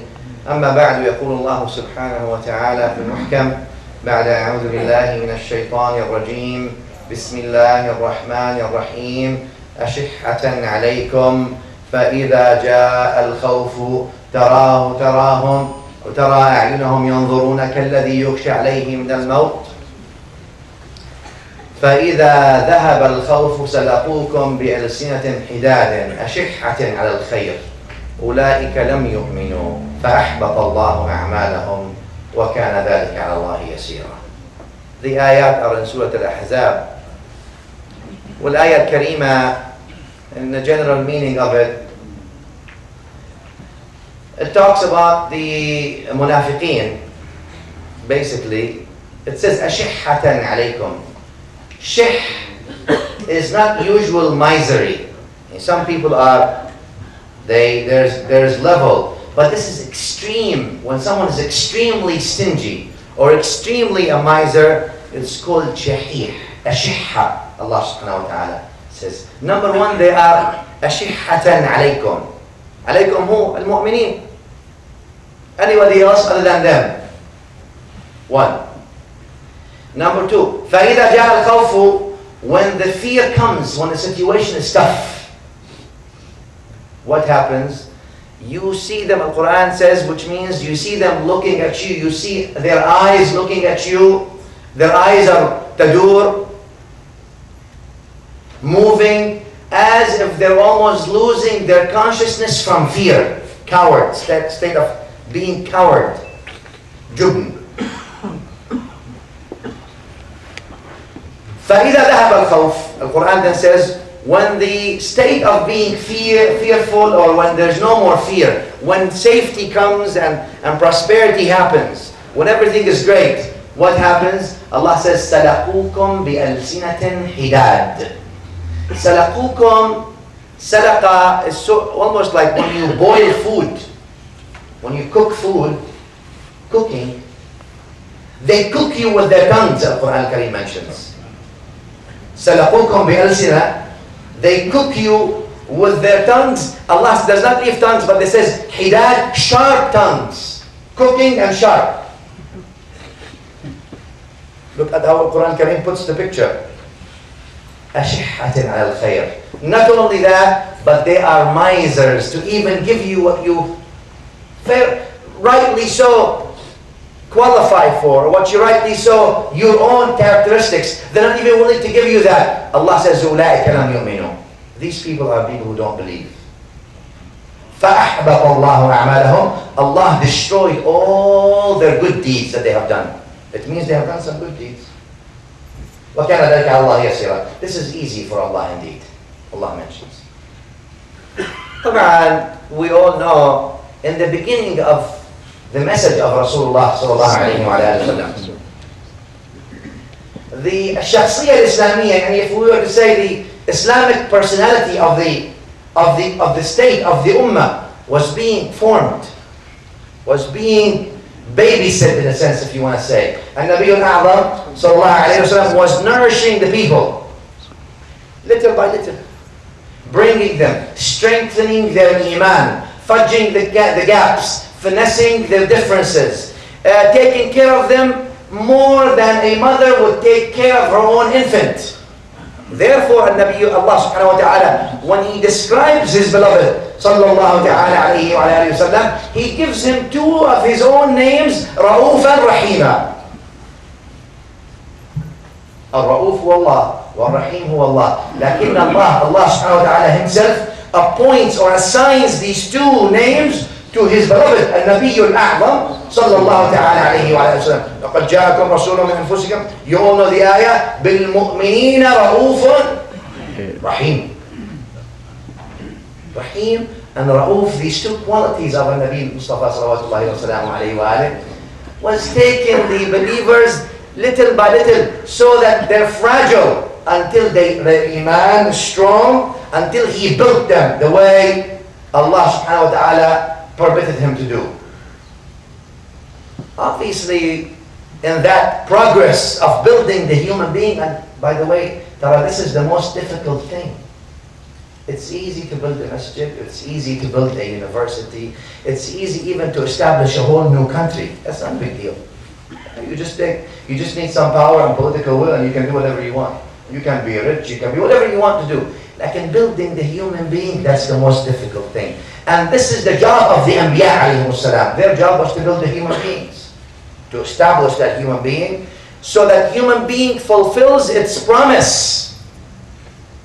يا أيتها النفس المطمئنة ارجعي إلى ربك راضية مرضية. That's the promise, that the human being becomes the Khalifa on earth. The promise that the human being embodies the good on earth. That's the promise of the human being. This is the job of the prophets. During all these periods, while Nabi sallallahu alayhi wa sallam was building the people, of course, when do you know that people are good or they're not really that good? Let me give you this example. You all know it. A man came to Umar ibn Khattab radiallahu anhu. Sayyidina Umar asked him, do you know this person? He says, yes, na'am, a'rifuhu, I know him. Yeah, I know, no problem. He says, Umar radiallahu anhu says, you know him? He says, have you traveled with him? He says, no. Have you dealt with him in money? في الدرهم والدينار. هل عملته بالدينار والدرهم? Have you dealt with him in business? Give, take, borrow, give back. He says, no. لا. Umar looks at him. He says, لعلك رأيته في المسجد يركع ويسجد. Maybe you have seen him. It seems to me like you have seen him in the masjid doing ruku' and sujood and making salah. So you thought you knew him because that's what you saw. He said, نعم يا أمير المؤمنين. This is exactly what happened. And Sayyidina Umar says, go, you don't know him. Go, you don't know him. You don't know him. What does that mean? When do you get to know people? When difficulties come. When difficulties come. Therefore, as-Sahaba radiallahu ta'ala anhum were tested so many times with all these difficulties, especially at the beginning, at the initiation stage of the announcement of Prophet sallallahu alayhi wa sallam. They were tested with so many things, and that separated the people who claimed, and the people always claim to love freedom, but then when a test comes, it seems like they're really for slavery, they're not for freedom. People always love to give everybody rights and liberty, but when it came down, when Quraysh was announcing these things, we are the people, but when the test came down, it seems like they really didn't want liberty for people, but they wanted to shackle people instead of giving them their liberty.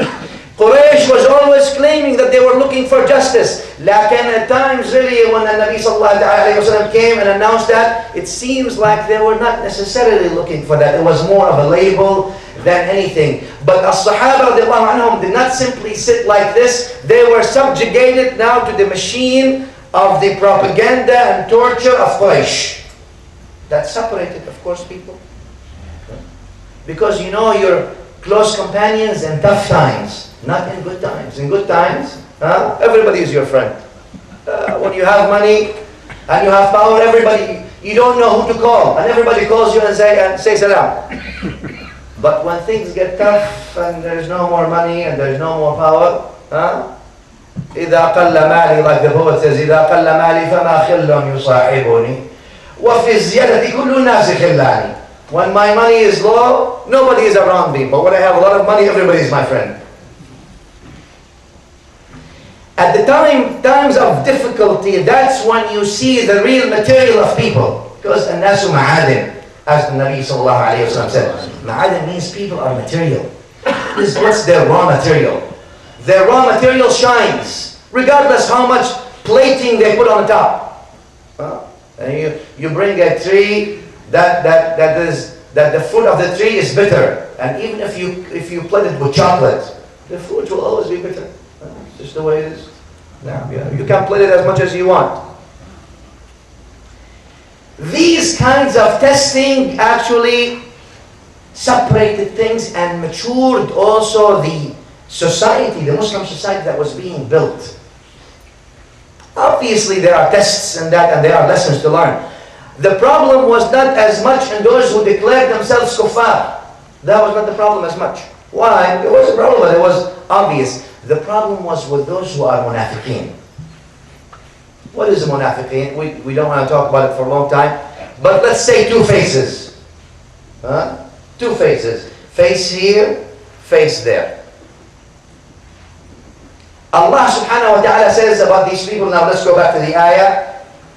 تدور أعينهم فإذا جاء الخوف ينظرون إليك, they look at you, تدور أعينهم كالذي يخشى عليه من الموت. They, when the fear comes, at the beginning they are misers anyway. These people are not going to participate in anything. Really, when it comes down to it, when it comes down to putting effort, they're not there. They're not there. When it comes down to talk, they're number one. Number one. Number one, now when the fear comes, when the situation is really shaky, what happens? You see them looking at you and they're very scared. They're almost fearful of death, they're going to die. But then as soon as they feel safe and they can do the damage they can, what do? They will cook you with their sharp tongues. Look, they haven't even participated in the beginning. And they haven't, now but they will cook you. What Allah says, they're not willing to give anything. Look at that. Allah Jalla Jalaluhu puts misery and puts cowardness and puts people who slander other people. All in that, the signs of the munafiqeen. Faces. Face here, face there. The question is, we always say that, and remember when we talk about the munafiqeen, and Allah subhanahu wa ta'ala reveals the surah, في surah al-Ahzab. ترى سورة الأحزاب, the atmospheres, أجواء سورة الأحزاب is an ajwa of test. The environment of Surah Al-Ahzab, if you go today, please go today, وقرأ Surah Al-Ahzab. You see Surah Al-Ahzab, بلغت القلوب الحناجر تظنون بالله ظنونا. It was all an environment of testing and turbulations and who remains steadfast on the Islam, who changes, who's willing to sell, all these things. This is the environment of Surah Al-Ahzab. The entire whole of Surah, like this. ليميز الله الخبيث من الطيب. So Allah subhanahu wa ta'ala distinguishes the good from the khabith, from the bad. When we learn about Surah Al-Ahzab, we learn about the munafiqeen. Remember, and I always say that we don't learn that to judge others. That's not the point. We learn that to see ourselves and improve ourselves. That's the point. That's the very important point. And therefore, when you see people like that, look at the Nabi sallallahu alayhi wa sallam, hadith al-Bukhari Muslim, ورواية مسلم إن من شر الناس ذا الوجهين يأتي هؤلاء بوجه وهؤلاء بوجه. Look at the Nabi sallallahu alayhi wa sallam. He summarizes the ayah by saying the worst kinds of people. ذا الوجهين, the one who has two faces. He comes, and Nabi sallallahu alayhi wa sallam says, he comes to some people with one face and he goes to other people with another face. ورواية البخاري إن شر الناس عند الله يوم القيامة عند الله. In the day of judgment, that's the worst kinds of people. When they will be judged, are those people or that person who comes with two faces. Face here and face there. How many faces? Somebody, one of the Salaf was asked, he says, what is this with these two people with two faces? Have you seen people with two faces?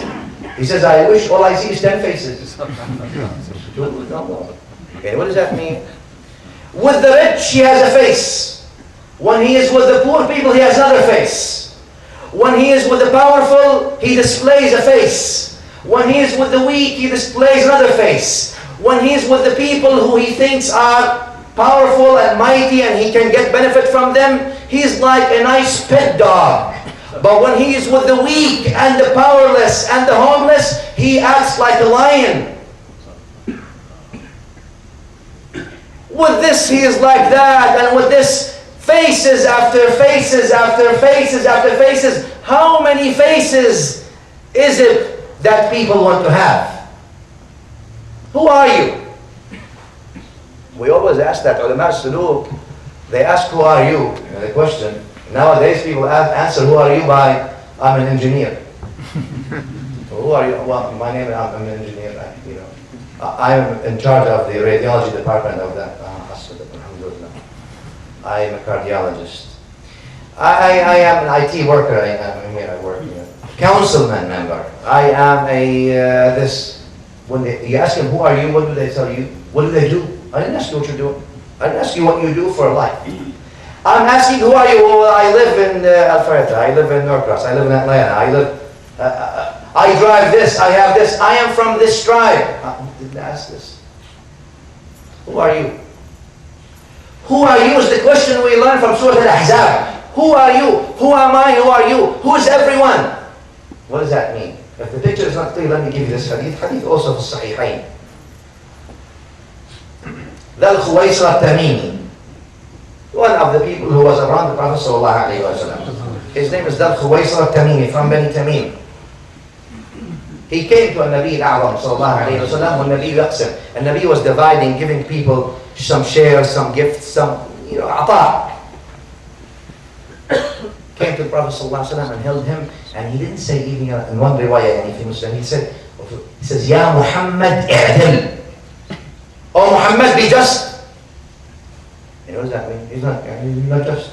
You're not fair. And Nabi sallallahu alayhi wa sallam says, Wayhak. إن لم أعدل فمن يعدل. If I am not just, then who is just?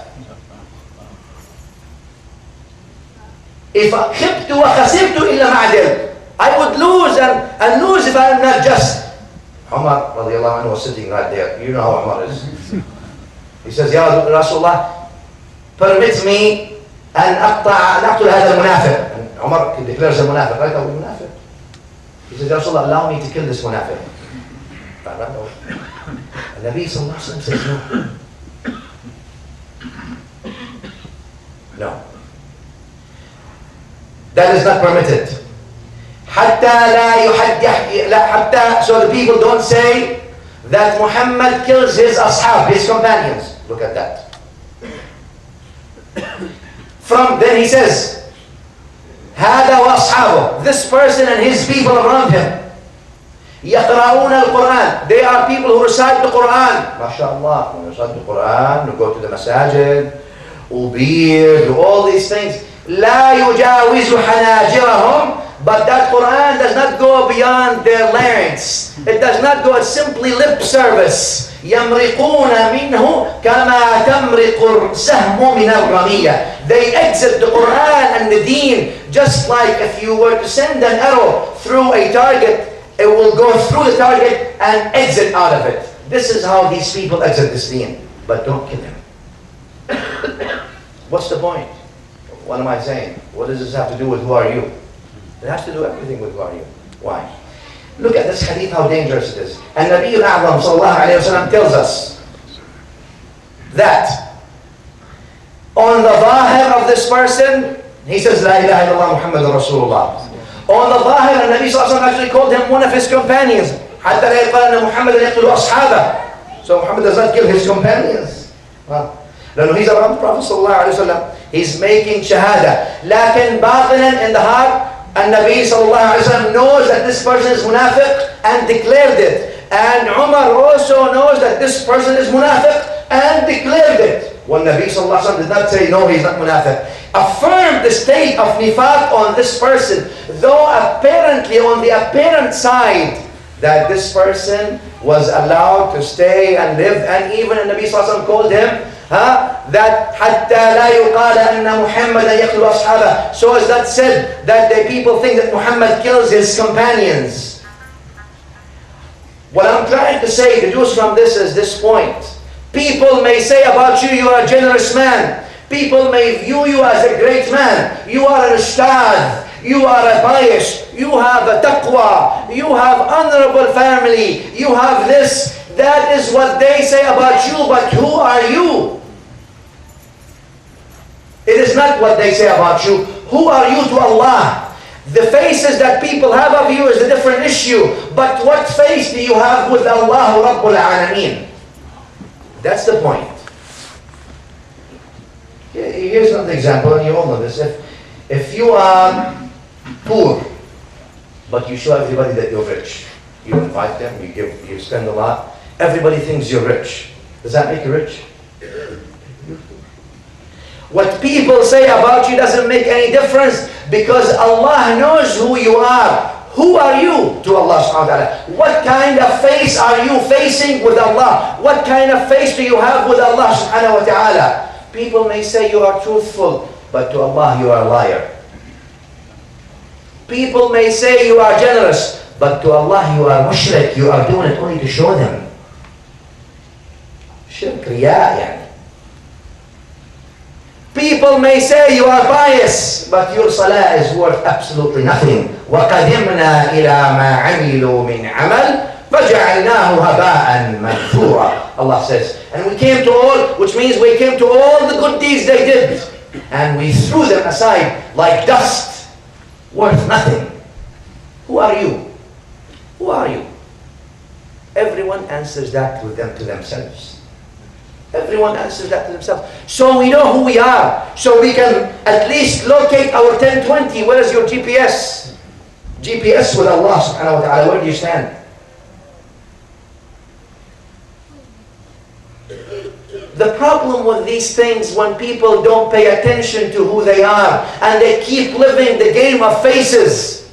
Pleasing who? How many people can you please? Therefore Allah subhanahu wa ta'ala ضرب الله رجلا مثلا رجلا فيه شركاء متشاكسون ورجلا سلما لرجل. One example of two, Allah gives us the example of this ayah, two kinds of men. One man who is enslaved to many different lords, but one man who is enslaved to only one. Enslaved to power, so you have to feed that. Enslaved to the people praising you, you have to feed that. Enslaved to money, you have to feed that. All these kinds of slavery that people shackle themselves with versus being free in the sense of being slave to Allah Rabbul Alameen. That's the freedom. And I oftentimes say that people who say Islam is always restricting, you cannot drink alcohol, you cannot smoke pot, you cannot do this, you cannot use drugs. There's no freedom.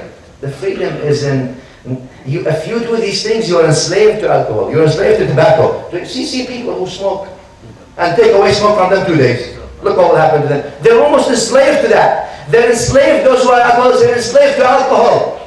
They are willless, they have no will. There's no willpower. But when you are enslaved to Allah, Allah gives you all this free will to do everything that's good. And you will not be enslaved to anything but Him subhanahu wa ta'ala. Ubudiyah. And this is the highest maqam. And therefore you see, when we describe An-Nabi Al-A'zam sallallahu ta'ala alayhi wa sallam, in your salah, every Muslim, when you say, Ashhadu an la ilaha illallah, wa ashhadu anna Muhammadan abda. First abd. Then Rasul. Abduhu wa Rasul. First abd. You don't say Rasul first. Wa ashhadu anna Muhammadan Rasuluhu wa abduh. No. Wa ashhadu anna Muhammadan abduhu wa Rasuluhu. Because he is the true abd of Allah subhanahu wa ta'ala. Which is the highest maqam of the Rusul wal Anbiya. And the Anbiya are the best slaves to Allah subhanahu wa ta'ala. When we talk about these faces, somebody says, no, look, I'm really not a munafiq, I'm a mu'min. I may do these couple of faces here, but I'm really a mu'min. I really am not a munafiq. Here's the hadith. What's the hadith sahih? Why do you slander these people? Well, they say this. Some people told me في حديث وهو إسناده صحيح يقول النبي صلى الله عليه وسلم فيه بئس مطية الرجل زعموا. You know what this hadith means? It means the worst thing a man can say is they said. They said. This is how you get your news. They said, and he said, and she said. That's the meaning of the hadith. بئس مطية الرجل. النبي صلى الله عليه وسلم. The worst thing that a human being can do is move or use his own tongue as a medium of they said, she said, he said. Therefore, hadith, and Nabi sallallahu alaihi wasallam around his companions says, "Atadruna man al-muflis? Do you know who's the one who's bankrupt?" They said, "Ya Rasulullah, bankrupt. If we don't have any money, you are bankrupt." He He says, no. Al-muflisu min ummati. The muflis from my ummah, the one who's bankrupt from my ummah, is the one that comes the day of Qiyamah, Yawm al-Qiyamah, بِصِيَامٍ وَصَلَاةٍ وَزَكَاةٍ. But he comes, the books are filled with salah. Not one time salah. All the time salah. Nafil salah, nafil salah. Zakah, zakah all the time. Any kind of charity he gives. Siyam, all the time siyam. And you think this is going, that's it. Where are you going? You're straight. You have green card to Jannah. No? That's it. لكن يأتي النبي صلى الله عليه وسلم يأتي وقد شتم هذا وقذف هذا وأكل مال هذا. But he comes and he has, in the dunya, had slandered this person and belittled the other person and talked bad about the other person and this to the other person. فيأخذ هذا من حسناته وهذا من حسناته. Nabi sallallahu alaihi wasallam says that these people will come to his good deeds and will take his rewards until if he has no good deeds left, they will dump on him their bad deeds. فيؤخذ فيطرح به في النار. He will be taken and will be thrown in Jahannam. After he was going to go to Jannah with all the good deeds. People say, well, you know, will we pay for these things? Look at Hadith al-Bukhari. Also, well, Hadith is beautiful. Hadith al-Qantara. The Qantara is like an arch, but it means it's the stage. What is Hadith al-Qantara? And Nabi sallallahu alaihi wasallam says this: when the believers leave, they go after the Sirat. They pass the nar, they pass Jahannam, hellfire, they pass it. فَيُخْلَصُوا. The Jahannam is behind them. They will come to a qantara. مَا بَيْنَ الْجَنَّةِ وَالنَّارِ. Between Jannah and Nar. Jannah is in front of them and Nar is behind them. Already passed the Sirat. حتى Imam al-Qurtubi rahimahullah says they already passed the Sirat. This is a second Sirat. Imam al-Qurtubi says there are two Sirats. Other ulama say, no, this is the end of the Sirat. And you already passed. The Jahannam is behind you. He says, فَيُقَصُّ مِنْهُ. People will start coming to them. Those are the people who believe, who have already passed. But wait, there's a final stage. What's the final stage? Final stage is people will come to them. Al-Madalim. You did dhulm to this person. He will come to you. Assalamu alaikum. Wa alaikum salam. You're about to go to Jannah.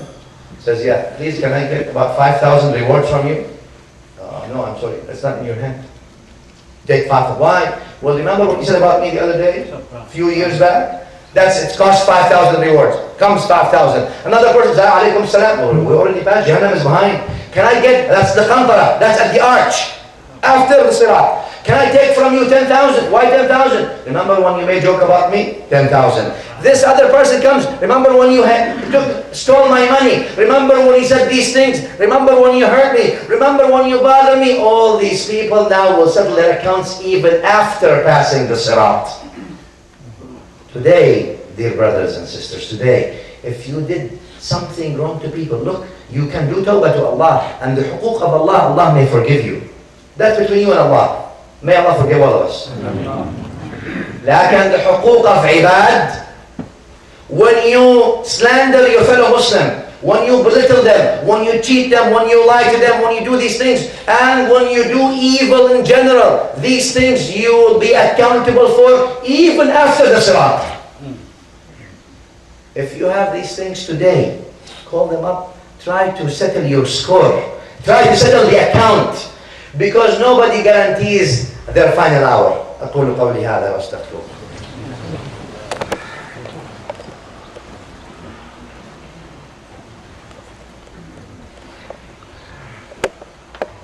الحمد لله حمدا كثيرا كما أمر وأشهد أن لا إله إلا الله وحده لا شريك له إرغاما لمن جحد به وكفر. أشهد أن سيدنا محمدا صلى الله عليه وعلى آله وسلم الشفيع المشفع في المحشر. صل اللهم وسلم وبارك على هذا النبي وعلى آله عن الفقه والنظر والعلم والأثر وعلى من بآثاره مقتفى واعتبر. You know what the reason for all these things is, and I'm going to finish in about a minute, inshallah ta'ala, is because we don't know Allah subhanahu wa ta'ala, or we don't know Him the way we should know Him. How many people memorize the names of Allah, the 99 names? And then out of those people who memorize the names of Allah subhanahu wa ta'ala, what is the meaning of the name of Allah al-Muqeed?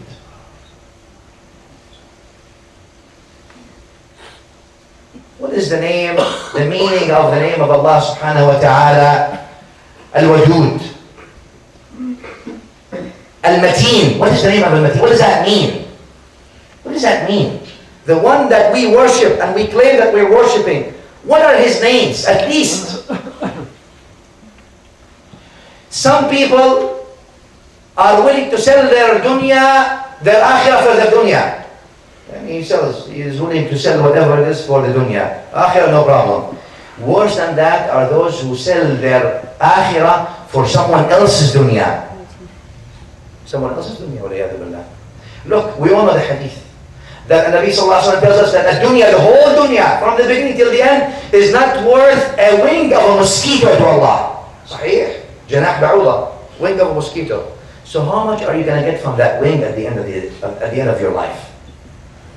What is your share of the wing of the mosquito after your 100 years of doing this and that and wrong and this? What are you going to get out of that wing? How much of the wing of the mosquito is your share? Where is it?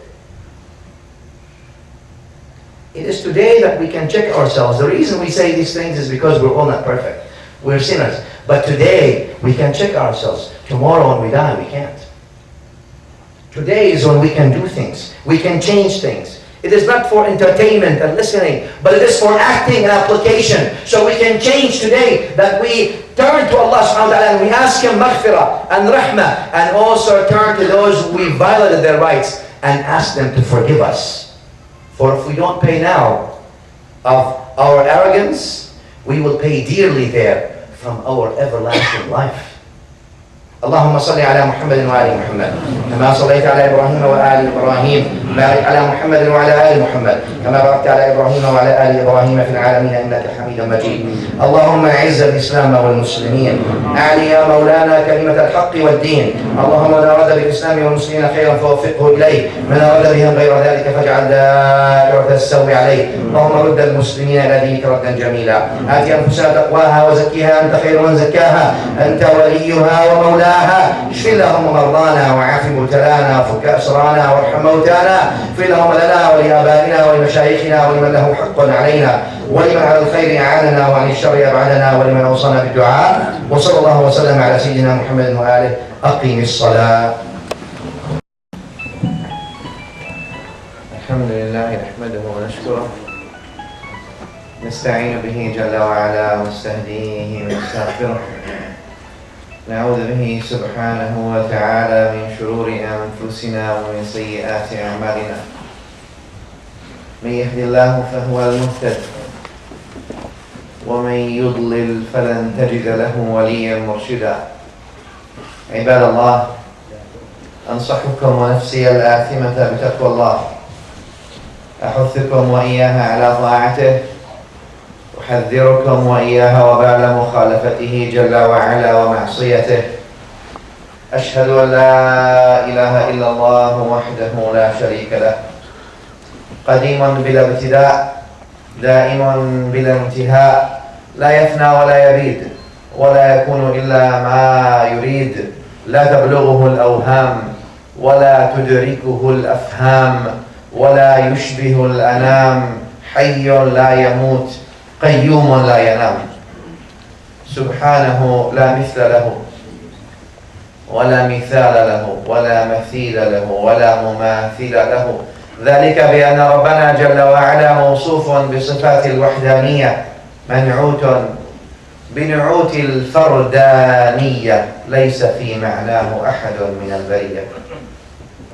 وأشهد أن سيدنا وحبيبنا وعظيمنا ونبينا وشفيعنا وقرة أعيننا محمد صلى الله تعالى عليه وعلى آله وسلم، عبد الله ورسوله وصفيه من خلقه وخليله، أرسله بالهدى ودين الحق ليظهره على الدين كله ولو كره الكافرون. اللهم صل وسلم وبارك وجدد وضاعف وعظم ومجد على هذا النبي الأمين وعلى آله الطيبين الطاهرين. وارض اللهم عن أصحابه أجمعين وعنا معهم برحمتك يا أرحم الراحمين. أما بعد، يقول الله سبحانه وتعالى في المحكم بعد أعوذ بالله من الشيطان الرجيم: بسم الله الرحمن الرحيم. ومن آياته أن خلق لكم من أنفسكم أزواجا لتسكنوا إليها وجعل بينكم مودة ورحمة. This portion of the ayah al-Karima. And this ayah really sets the stage for the life within the house. From his ayahs, from Allah's ayah, from the ayahs of Allah subhanahu wa ta'ala, yani the signs and the symbols of Allah subhanahu wa ta'ala that He gave us. And خَلَقَ لَكُم مِّنْ أَنفُسِكُم, that He created from you, to you, from amongst you.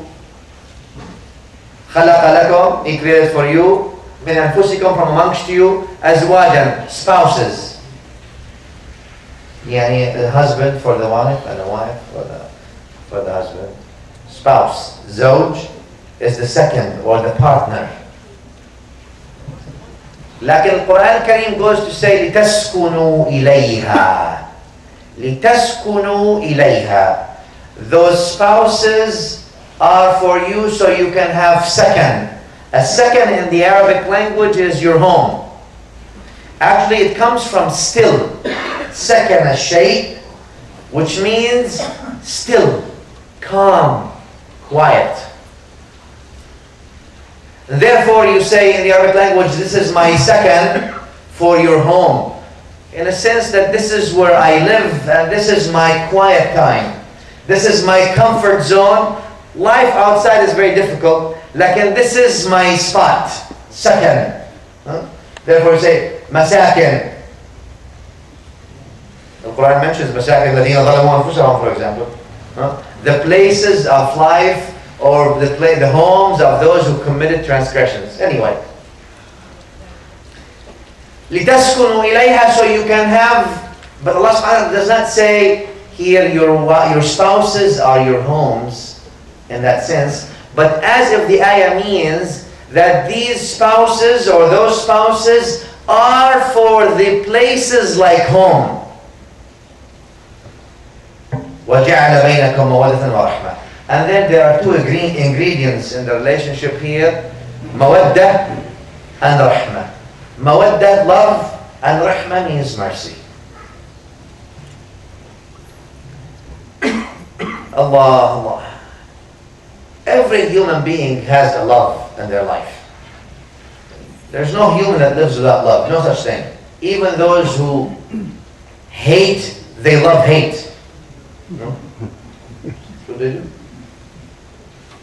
Those who are all about money, they love money. Some people love themselves so much that they're willing to do everything for the love of themselves. Yani, for example, they love their fame. So they're going to do, and for the sake of their fame and name, they will transgress and violate every rule and every law and every ethics. No problem. They're in love with their name and fame. Someone is in love with the money. How much do I have in the bank account? Every day wakes up, check. How much? Very nice. More? Nicer. Next day, mashallah. And the more money, you see the bigger smile on the face.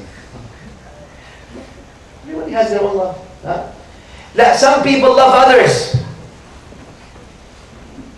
Love others. Okay?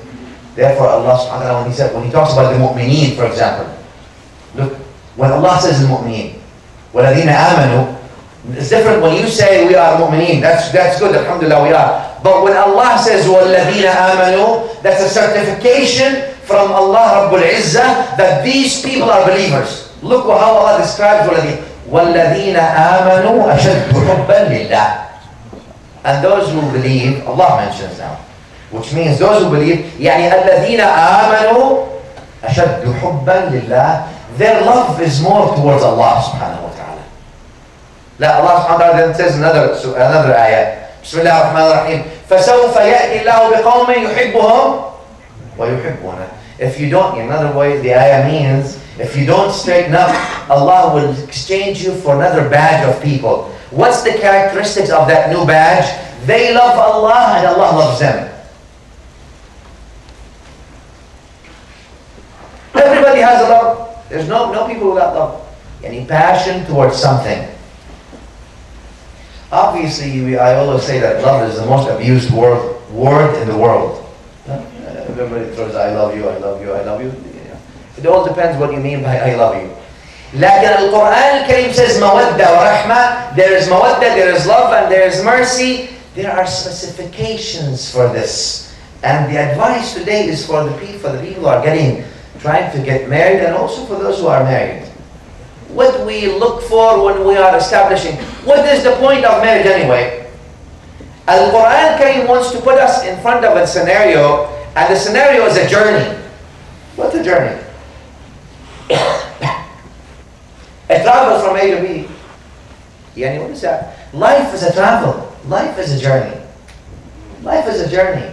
No matter how long your life is like a journey. Ask those people, ask your grandparents who are 80 and 90. And those people who are a little bit, let's say 70, ask them how long was your life. Let's say it was like yesterday. The one who is 70 tells you it was yesterday. I remember when I was 7 years old. 70 to 7. Like this zero has no value. But that zero contains 63 years filled with good times and bad times, sadness, sorrow, happiness, betrayal, support, ups and downs. SubhanAllah. Al-Hayat is like this. And at the end of that zero, which we don't count, then things will be either for you or against you. Therefore, the Quran puts it as a journey. Bismillah ar-Rahman ar-Rahim. وَتَزَوَّدُوا. When you always go on a journey, what ought you to have? Nowadays, even when you go on a journey, you have to have two things. Al-Quran says when you go on some journey, like a Hajj for example, you have to have two things. وَتَزَوَّدُوا. Take Zad with you. Zad means support. What is your Zad? فَإِنَّ خَيْرَ زَادِ التَّقْوَى.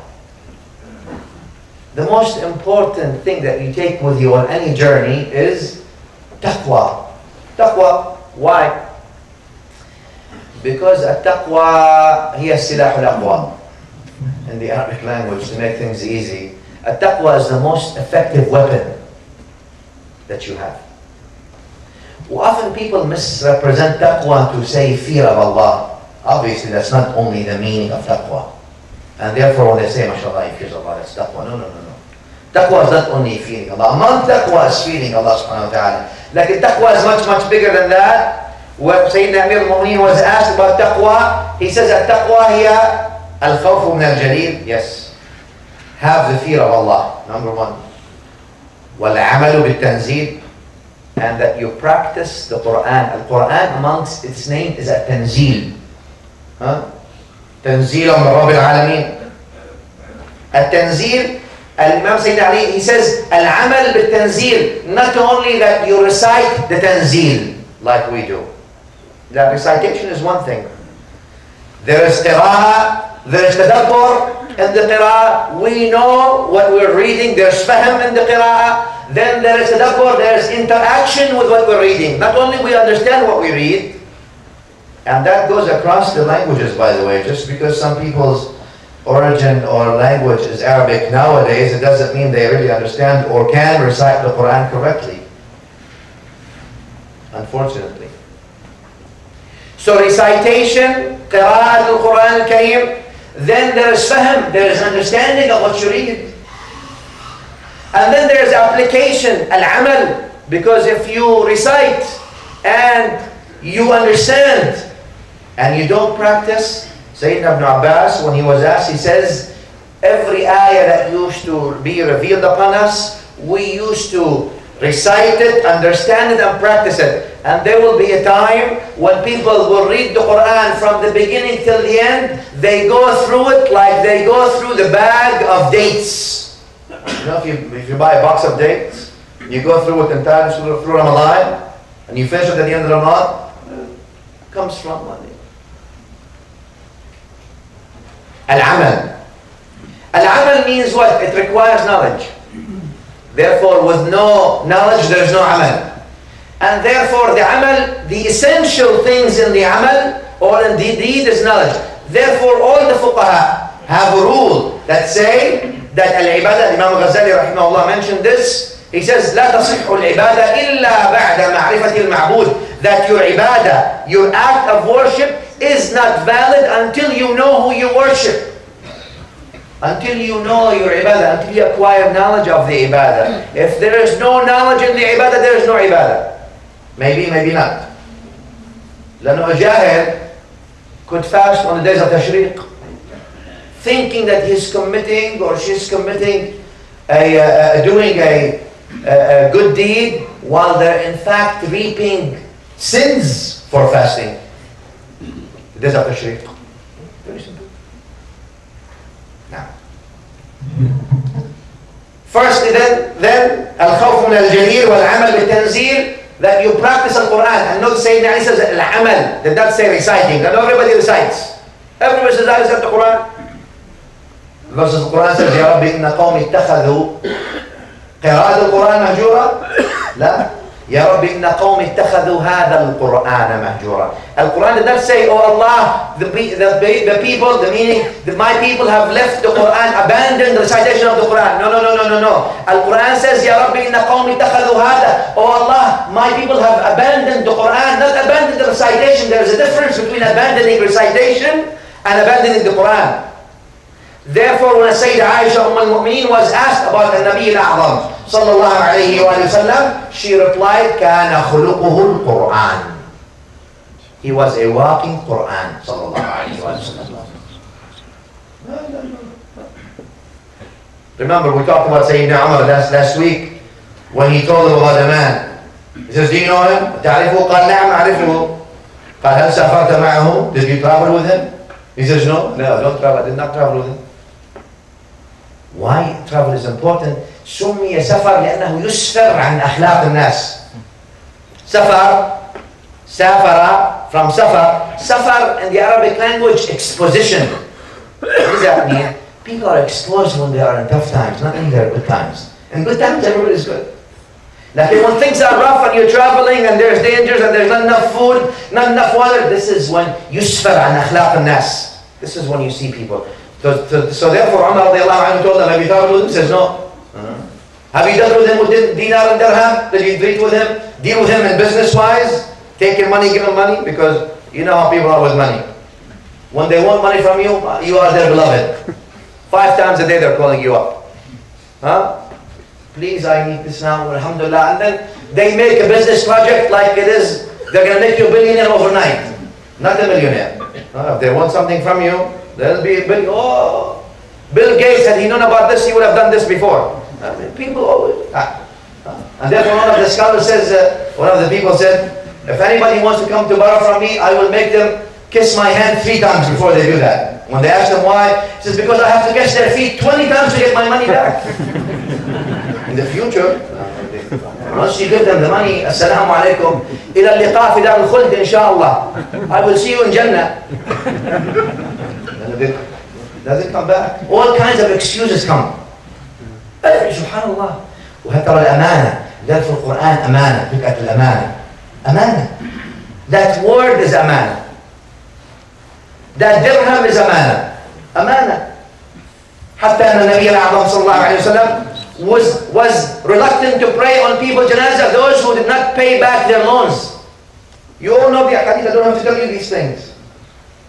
وهو النبي المصطفى صلى الله عليه وسلم. There's ما ينطق عن الهوى إن هو إلا وحي يوحى. There's a point here to be made.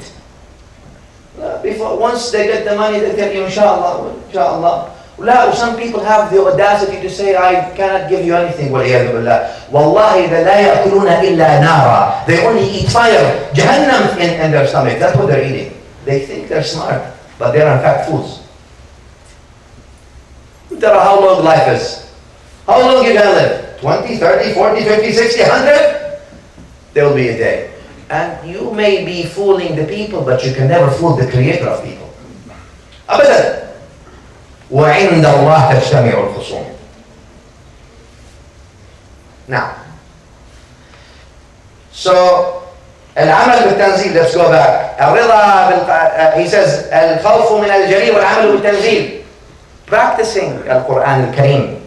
Not walking, not just simply talking about Quran. Sayyidina Umar told him, do you know him? He says, no, I know him. He says, you traveled with him? No. Did you deal with him with business, money, give and take? No. He says, لعلك رأيته في المسجد يركع ويسجد فقلت رجل صالح. Maybe you have seen him in the masjid praying or doing ruku' and sujood. So you said he is a pious man. The man told Umar, yes, I did, that's why. He says, اذهب فإنك لا تعرفه. Go, you don't know him. Go, you don't know him. Yeah. No, even praying in the masjid sometimes becomes business. Yeah, business. Business to what? To fulfill the people that you are a good person. La, to be around certain people. La, to show that you are, etc., etc., etc. Now, anyway, that doesn't tell me that people are not to come. But be sincere. That's why this deen of Islam is deen of ikhlas. Al-ikhlas. وَالتَّقْوَاهَا هُنَا كَمَا قال النبي صلى الله عليه وسلم. You know, the taqwa is in the heart. Now, like can people show, the aura of people tells you who they are. They don't have to speak. So number one, that you have the fear of Allah. Number two, at-taqwa, that you are actually practicing the Quran. How much do you know of the Quran? Do you practice it? Is the question. Number two. But if you see somebody who backbites, who slanders, belittles, talks bad about people, doesn't carry the amana, violates the orders of Rasulullah sallallahu alaihi wasallam in his words, and even if he memorized the Quran on 14 different narrations, abandon him and turn your back. No, abadan. Number two. Number three, ar-rida bil-qalil. The definition of taqwa we're talking about. Ar-rida bil-qalil means you are pleased with whatever Allah gives you. Allah gives you this, you are pleased with Him. Allah gives you more, you're also pleased with Him. Gives you less, you're pleased with Him. Many people, they try to be suggestive to Allah. As if, you know, that's not good enough, I need this. Being pleased with Allah subhanahu wa ta'ala is key for happiness. For Allah is the one who moves you from one state to another. Allah is the one who moves you from one rank to another. And if you are displeased with the Creator, what do you expect? And the fourth thing about taqwa is al-isti'dad li-yawm al-rahil. That you are preparing for that day of departure. Every day could be a day of departure. Every day. For anybody, regardless. All of us. Me, you, this, that. We can all depart. And only Allah subhanahu wa ta'ala is the merciful. Death does not know young, does not know old, does not know male, does not know female. Everyone. And that day of departure, we will all face our deeds. May Allah have mercy on us. May Allah forgive our sins. May Allah give us tawfiq. May Allah accept our tawbah. And that's the importance of tawbah, because tawbah every day. Why do the ulama always say tawbah, tawbah, tawbah every day? Because we don't know when we will leave.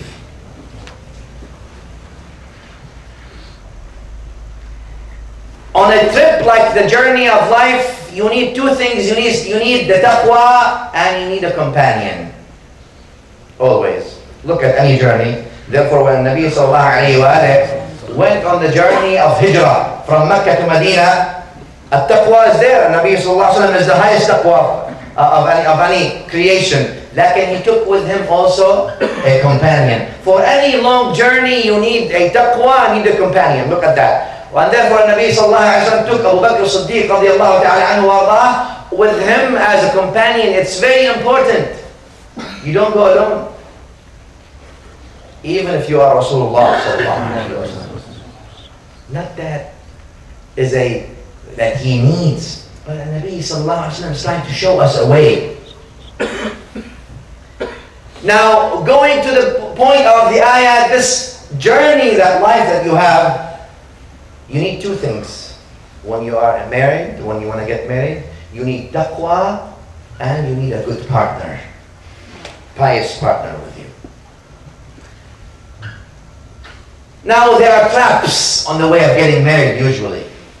Especially to the young people. Hatta even old, young by maturity, not by age. Huh? What does that mean? They fall into the traps of, let's say, what happiness is. What is happiness to people? Now they start defining happiness. To some people now, happiness is a good-looking woman. That's it. If he sees someone with beauty, oh, this is happiness. The whole life becomes about this. Someone is looking, the only thing that fulfills his happiness or love becomes a person, a spouse with lots of money. Focus. The other one, the thing that represents happiness and love is the one who has lots of powerful family and connection. Political, jah, fame, name. And everybody reduces the word love to these usually 3 or 4 terms that they choose to say that their happiness is only if he marries this, she's so beautiful, he can never live without her. Now he goes to the masjid just to pray to say, oh Allah, make me marry this person. Otherwise he comes to the masjid only on occasions. Once every year, once every 2 years, whenever it comes. But now, dua, tahajjud at night. All these, why? And thinking that this woman, because of her money or because of her family status or because of her beauty, this is all he needs. He's willing or she's willing to abandon everything, all the other criteria, and I've never looked now, except that beauty or that money or that status. I'm taking the 3 examples because that's the most examples. What happens? They get married. And you know that the physiological concept of down-regulation and up-regulation, those of you who are biologists know that. Every day, he was looking for beauty. He saw her always beautiful. Now he sees her every single day sleeping and waking up, and he sees her cooking, and he sees her taking care of the kids. And he sees her in wearing good clothes and maybe average clothes. Maybe wearing this and wearing that. He sees her when she's upset and when she's pleased. But everyone else outside, he sees them in their best case and best show. Now wait, because the basis was beauty, now she is no longer beautiful because he sees her in every single kind of some situations she's not really that beautiful, but he sees everyone else outside in their best situation and best show. So therefore now, because the basis was beauty, he's going out there. They've got the beauty, she doesn't have it anymore.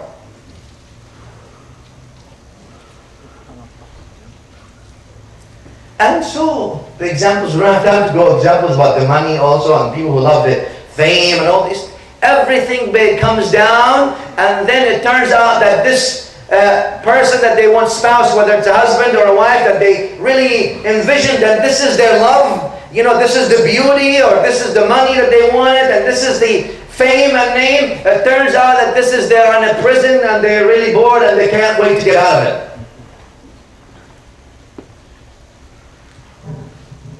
Furthermore, some people make marriage a goal, objective. No objective.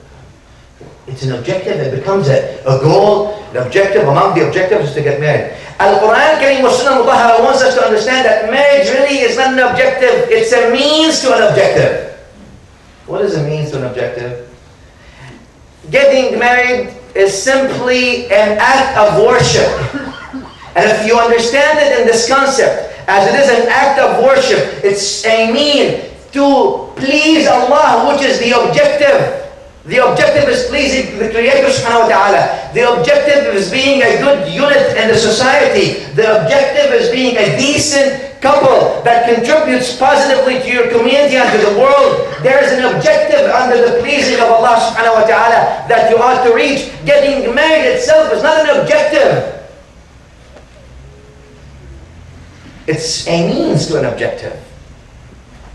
But if you stop the objective and you stop at the means, of course then it could go every single different which way you want. Therefore as-sunnah, al-Nabi sallallahu alayhi wa sallam, when he tells us, إِذَا جَاءَكُمْ مَنْ تَرْضَوْنَ دِينَهُ وَخُلُقَهُ فَزَوِّجُوهُ. If you have someone whose 2 qualifications are there, deen and khuluq, morals and deen, marry him off. These are the 2. This is the only 2.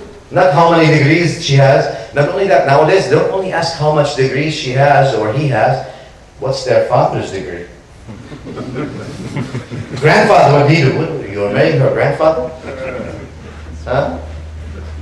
Where does her family, what part of town does her family live in? That's a determination. What model car does she drive? Her father drive, her mother. It's okay to ask. Because we are so restricted by maddiyat and by the materialism, even marriage, which is supposed to be the most spiritual, لِتَسْكُنُوا إِلَيْهَا, the Quran says, this is supposed to be your home, you stand still, your comfort zone, it becomes also judged and based and practiced based on materialism. Therefore, what comes out of it usually materialism.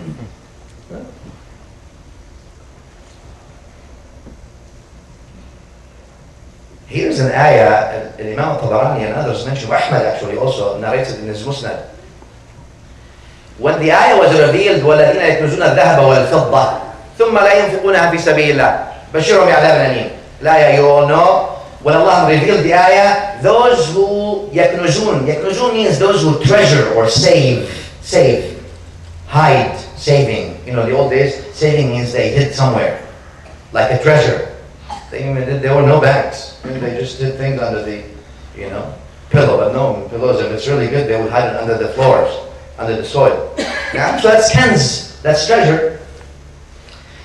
Allah says, وَالَّذِينَ يَكْنُزُونَ الذَّهَبَ وَالْفِضَّةَ, those who treasure and save الذهب والفضة, gold and silver, and they do not spend it in the path of Allah, فَبَشِّرْهُمْ بِعَذَابٍ أَلِيمٍ. He tells the Prophet ﷺ, give them the news of severe punishment. الصحابة رضي الله عنهم came. قالوا فأي المال نتخذ. Then if we cannot save gold and silver, then what should we save? What kind of valuable things should we save? And Nabi sallallahu alaihi wasallam told them, قلبا شاكرا ولسانا ذاكرا. قالوا فأي المال نتخذ.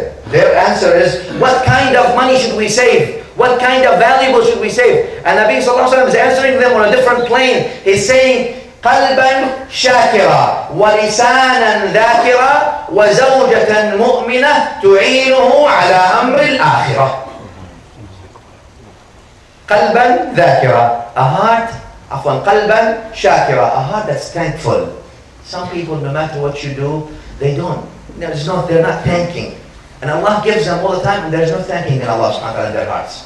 If you have a qalb shakir, your heart is thankful to Allah, and Nabi sallallahu alaihi wasallam says, this is a treasure, this is what you ought to treasure. Forget the money, money comes and goes. What should you save? قلبا شاكرا. What's the treasure in the dunya? قلبا شاكرا ولسانا ذاكرا, and a tongue that's always mentioning Allah subhanahu wa ta'ala. Now let me tell you something. Your tongue is either mentioning the Khaliq or mentioning the Khalq. There's no other way. You either mention the Khaliq, the creator, or you mention the Khalq, the creation. You're busy with either the creator or the creation. And whatever you are busy with, that's who you are. That's who you are with. That's your company in the Akhirah. That's what will treat you. And whenever we talk about them, some people, there's no qalb shakir and there's no lisan dhakir. لا قلبا شاكرا ولا لسانا ذاكرا. Every time they come, they complain. All the time complaining. All the time. Oh, this is going. Until the akhirah. نعيب لك Shafi'i rahimahullah رضي الله عنه says, Imam Shafi'i, نعيب زمانا والعيب فينا وما لزماننا عيب سوانا. ونهج ذا الزمان بغير ذنب ولو نطق الزمان لنا هجان. وليس الذئب يأكل لحم ذئب ويأكل بعضنا بعضا عيانا. أي والله. Shafi'i rahimahullah says, he says, we always blame our time and our zaman. Oh, this is the worst of times. So he says, Shafi'i says, really the worst thing in our times is us being in that time. We are the problem. Not the time isn't the problem. The time is not the problem, but how we act is the problem. وَنَهْجُ ذَا الزَّمَانِ بِغَيْرِ ذَنْبٍ, and we always talk bad about this zaman and this time and this era. And he says, if time and era was able to speak, they would actually talk bad about us, show people how bad we are. Huh? وَلَيْسَ الذِّئْبُ يَأْكُلُ لَحْمَ ذِئْبٍ. He says, Shafi'i says, if you look at foxes and wolves do not eat wolves. وَيَأْكُلُ بَعْضُنَا بَعْضًا عِيَانًا. But humans, we eat each other flat out in front of everybody, blatantly. لسانا ذاكرا وقلبا شاكرا. And he says the last thing the Nabi sallallahu alaihi wasallam is saying, what should you treasure? He says, and a pious spouse helping you to the akhirah. Look at that. And Nabi al-A'zam sallallahu alaihi wasallam is telling us that if you have a pious wife or you have a pious husband, this is a treasure. Treasure. Kanz. الذين يكنزون الذهب والفضة. This is kanz, better than the gold and better than the silver. This is the real treasure, and that's the treasure. He describes the pious spouse as a treasure that you have to keep because this will take you to the akhirah. Therefore, Islam went to say that ad-din wal khuluq is the most important factors. No matter what else. Abdullah ibn Rawaha, Sahabi Jalil radiallahu ta'ala anhu. You all know Sayyidina Abdullah ibn Rawaha. Abdullah ibn Rawaha, he had a slave that was black slave. He enslaved her, or he bought her. One time he got upset, he slapped her. Abdullah ibn Rawaha, Sahabi Jalil, he understands that this is not right. He went to the Prophet sallallahu alayhi wa sallam. He said, Ya Rasulullah, I slapped her. I have a black slave, I slapped her. He says, وَمَا هِيَ يَا عَبْدَ اللَّهِ? What is she, Ya Abdullah? He says, Ya Rasulullah, تحسن الصلاة, عفوا, تصلي, تصوم, تحسن الوضوء, وتشهد الشهادتين. She does siyam, she does salah, her wudu is good, and she always says the shahadatain. And Nabi sallallahu alayhi wa sallam tells him, هي مؤمنة. She's a believer. مؤمنة. Remember what I told you just a couple of minutes ago? Who is telling who she's a believer? And Nabi is certifying. This is a certification. She is a believer. Abdullah ibn Rawaha, he hears this. And Nabi is telling me that she's a believer. It's not that I'm telling you and you're telling me. La, the testification is coming from Allah and His Rasul that she's a believer. He says, فَوَاللَّهِ لَأَعْتِقَنَّهَا وَلَأَتَزَوَّجَنَّهَا. By Allah, I will free her and I will marry her. This was a big shame. Why? Oh, you come from a big tribe. You want to marry a slave? Black slave? No, they at that time, some people still think today black and different and better, or white is better, or whatever, or ethnicity is over different ethnicity. Well, Quran came to abolish all these things by saying, "Inna akramakum indallahi atqakum." The best ones amongst you are the ones who are most pious. But the people, the tribes at that time, they said to Abdullah ibn Rawaha, he went and married her, and people started talking about him. You look, Abdullah, he didn't find anyone. Some people like that nowadays. He looked everywhere in the world and he only went, he married a slave. Even if Rasulullah told him this, sallallahu alayhi wa sallam, don't care, subhanallah. Ajib. Al-ayah was revealed. Allah subhanahu wa ta'ala revealed the Quran in this. وَلَا تَنْكِحُ الْمُشْرِكَاتِ حَتَّى يُؤْمِنْ. Do not marry to the mushrikat until they believe. وَلَأَمَةٌ مُؤْمِنَةٌ. And a slave that is a believer, خَيْرٌ مِّن مُشْرِكَةٍ وَلَوْ أَعْجَبَتْكُمْ. Is better than a free, beautiful, beauty queen mushrikah, even if you love it. The meaning of the ayah. لَأَمَةٌ مُؤْمِنَةٌ. A slave, you think you're trying to tell that she's a slave, but Allah declares that this slave, that this black slave that you don't like and you don't regard highly, خير, much better, min mushrikatin walau a'jabatkum, from a mushrikah, even if you are so much in love with her because she's such a great person and such a beauty queen. أولئك يدعون إلى النار والله يدعو إلى الجنة. They call to nar and they call to Jannah. أقول قولي هذا وأستغفر.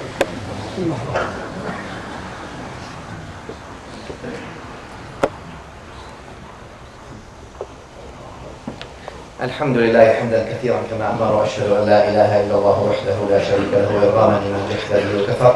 أشهد أن سيدنا محمدا صلى الله عليه وعلى آله وسلم خاتم الأنبياء المعتبر. صلى الله وسلم وبارك على هذا النبي وعلى آله أهل الفقه والنظر والعلم والأثر وعلى من بآثاره مقتفى واعتبر. Contrary to the William Robinson's and some behavior social scientists who talk about,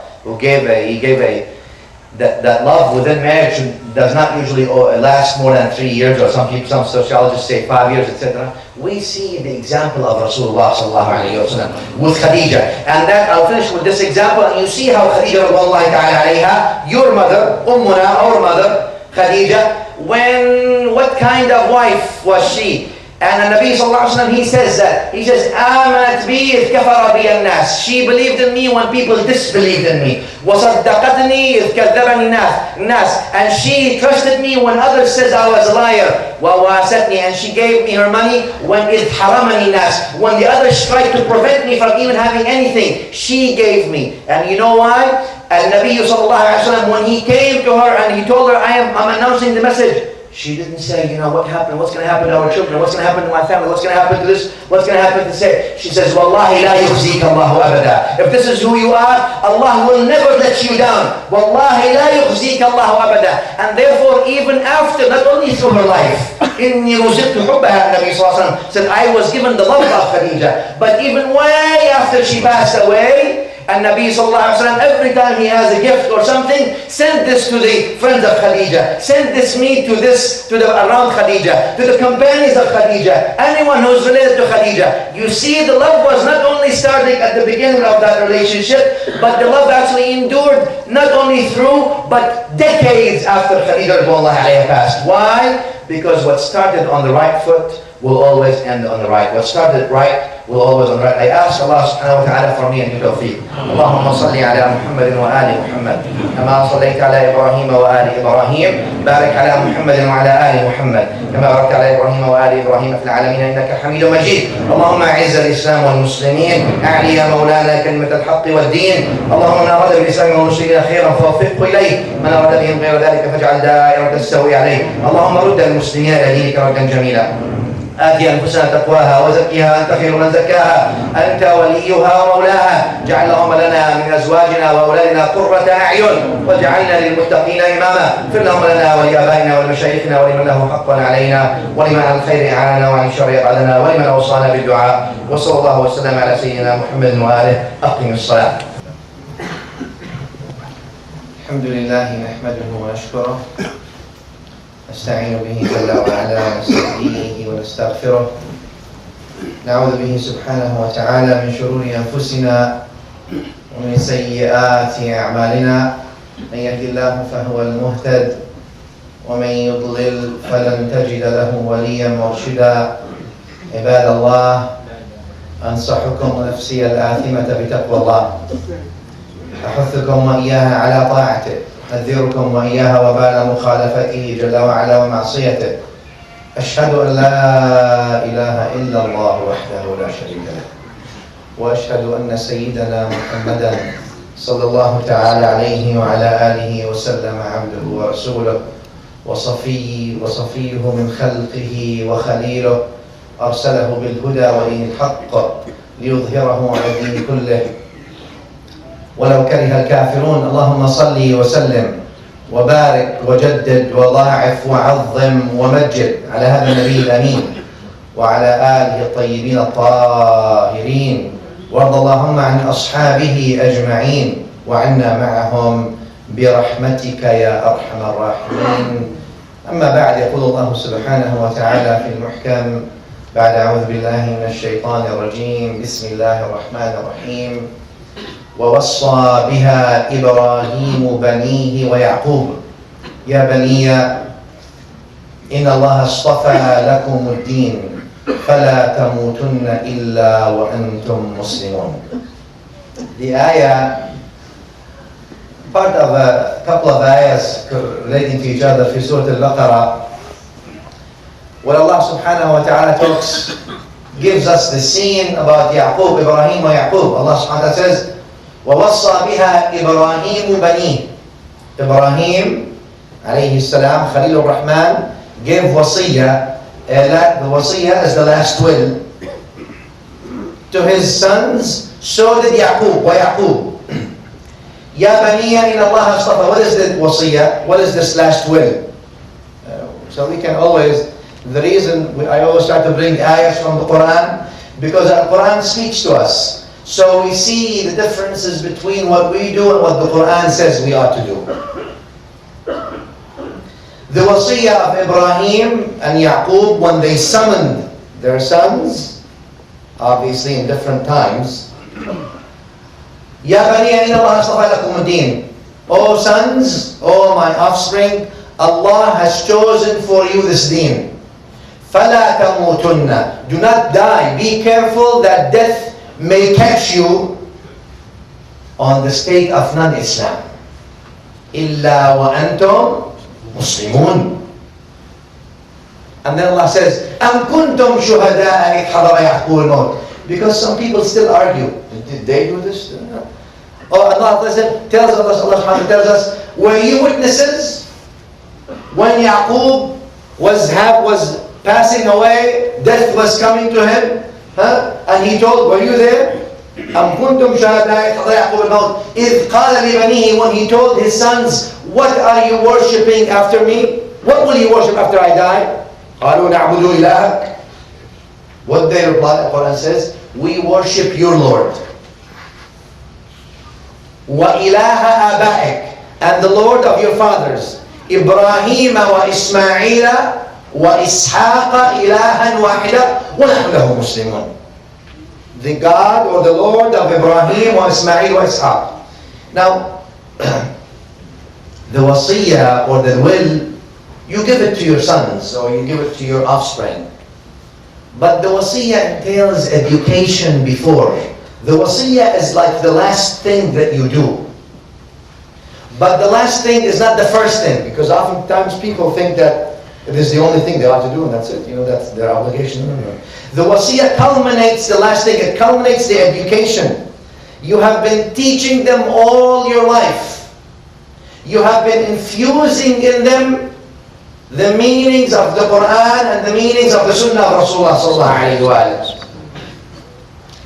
And then you provide them with the environment. I've always said before, and you all know that, when we talk about fathering or being a father or being a mother, it doesn't mean genetically or biologically you father children, but it also means spiritually. Just like your obligation does not stop at putting loaf of bread on the table like most people claim they want to do, while neglecting the most important bread in the mind, that they're not feeding their children. Well, who's feeding them? TV. What other things out there? But they worry about, I want to put bread on the table. Well, this bread is more important. The spiritual and the deen nourishment is much more important than bread. Because if you don't eat bread, you might die. But if you don't eat the right spiritual food, you'll lose the dunya and the akhirah. Now I'm busy collecting from haram or collecting from halal. I'm busy and all under the banner of I'm trying to put some bread on the table. Na'udhu billah min ash-shaytan ar-rajim. Now notice. So, all this now then is culminated by وَوَصَّى بِهَا. Then you give them. Wassa what? When they give a will of what? Of what I have been teaching you all along. Of what I have been telling you all along. Of the things that we've been talking about all along. Al-wasiyah from Ibrahim wa Yaqub, as Allah tells us, was not that the last will, the house in Al-Farata is for this, and the house in Atlanta is for the other one, and she takes the farm, and he takes the gas station, and he takes, you see that in the wasiyah of Yaqub and Ibrahim? No. What was the wasiyah? What was the will of Yaqub and Ibrahim? وَوَصَّى بِهَا إِبْرَاهِيمُ بنيه ويعقوب يا بني إن الله اصطفى. This is the wasiyah. The text of the wasiyah, إن الله اصطفى لكم الدين. Allah gave you this deen. فلا تموتن إلا وأنتم مسلمون. You shall only die on the state of Islam. Be careful. That was the wasiyah. Because sometimes we have to check things. Where do we stand with this wasiyah? Us as well. For the Anbiya alayhimus salam also give us wasiyah. This is their wasiyah. To us, to me and you, that Allah subhanahu wa ta'ala gave us this deen, so we shall not pass away except on Islam.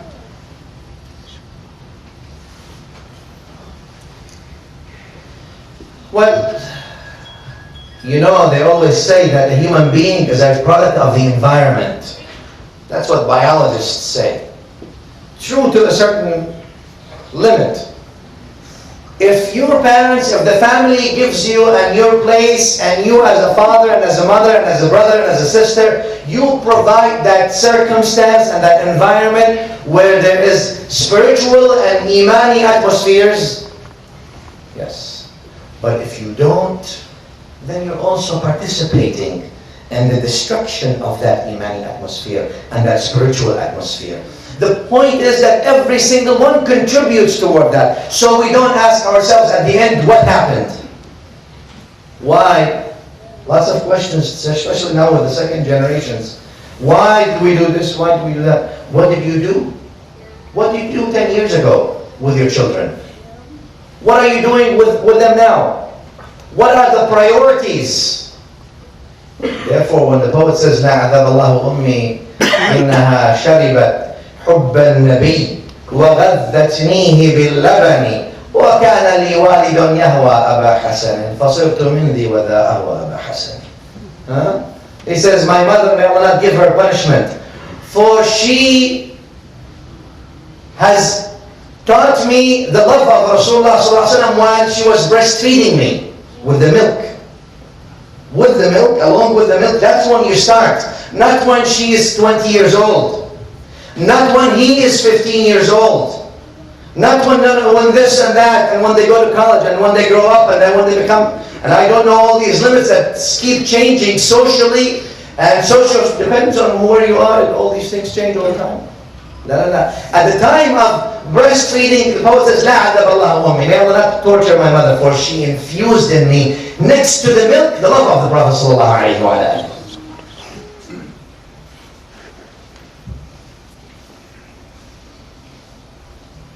And I used to have a father who loves Abu Hassan. That's what the poet says, and that's what I say. فَصِرْتُ مِنْ ذِي وَذَا أَهْوَى أَبَا حَسَنٍ. So from her and from him, I became a fruit that was in love of Abu Hassan, يعني أمير المؤمنين علي. Anyway. Maybe in the ayah, if we go back to the ayah, وَوَصَّى بِهَا إِبْرَاهِيمُ بَنِيهِ وَيَعْقُوبُ. Some ought to, rightfully so, question, what is the point here bringing Ibrahim way before Yaqub alayhi salam? Yaqub came after.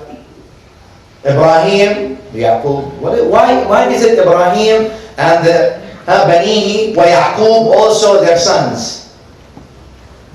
It seems like it was not coincidental. Yani why didn't Allah say Ibrahim wa Ishaq? Why did he say Ibrahim wa Ismail? Ibrahim wa Isa? Ibrahim wa Yaqub. Ibrahim and Yaqub. It seems like both of these prophets alayhimu salam were subjected to severe tests.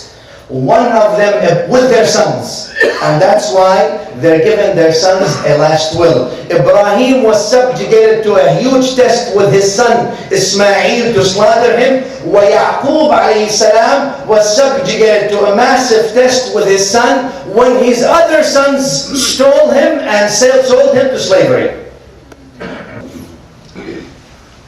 But maybe another question comes for the deeper look.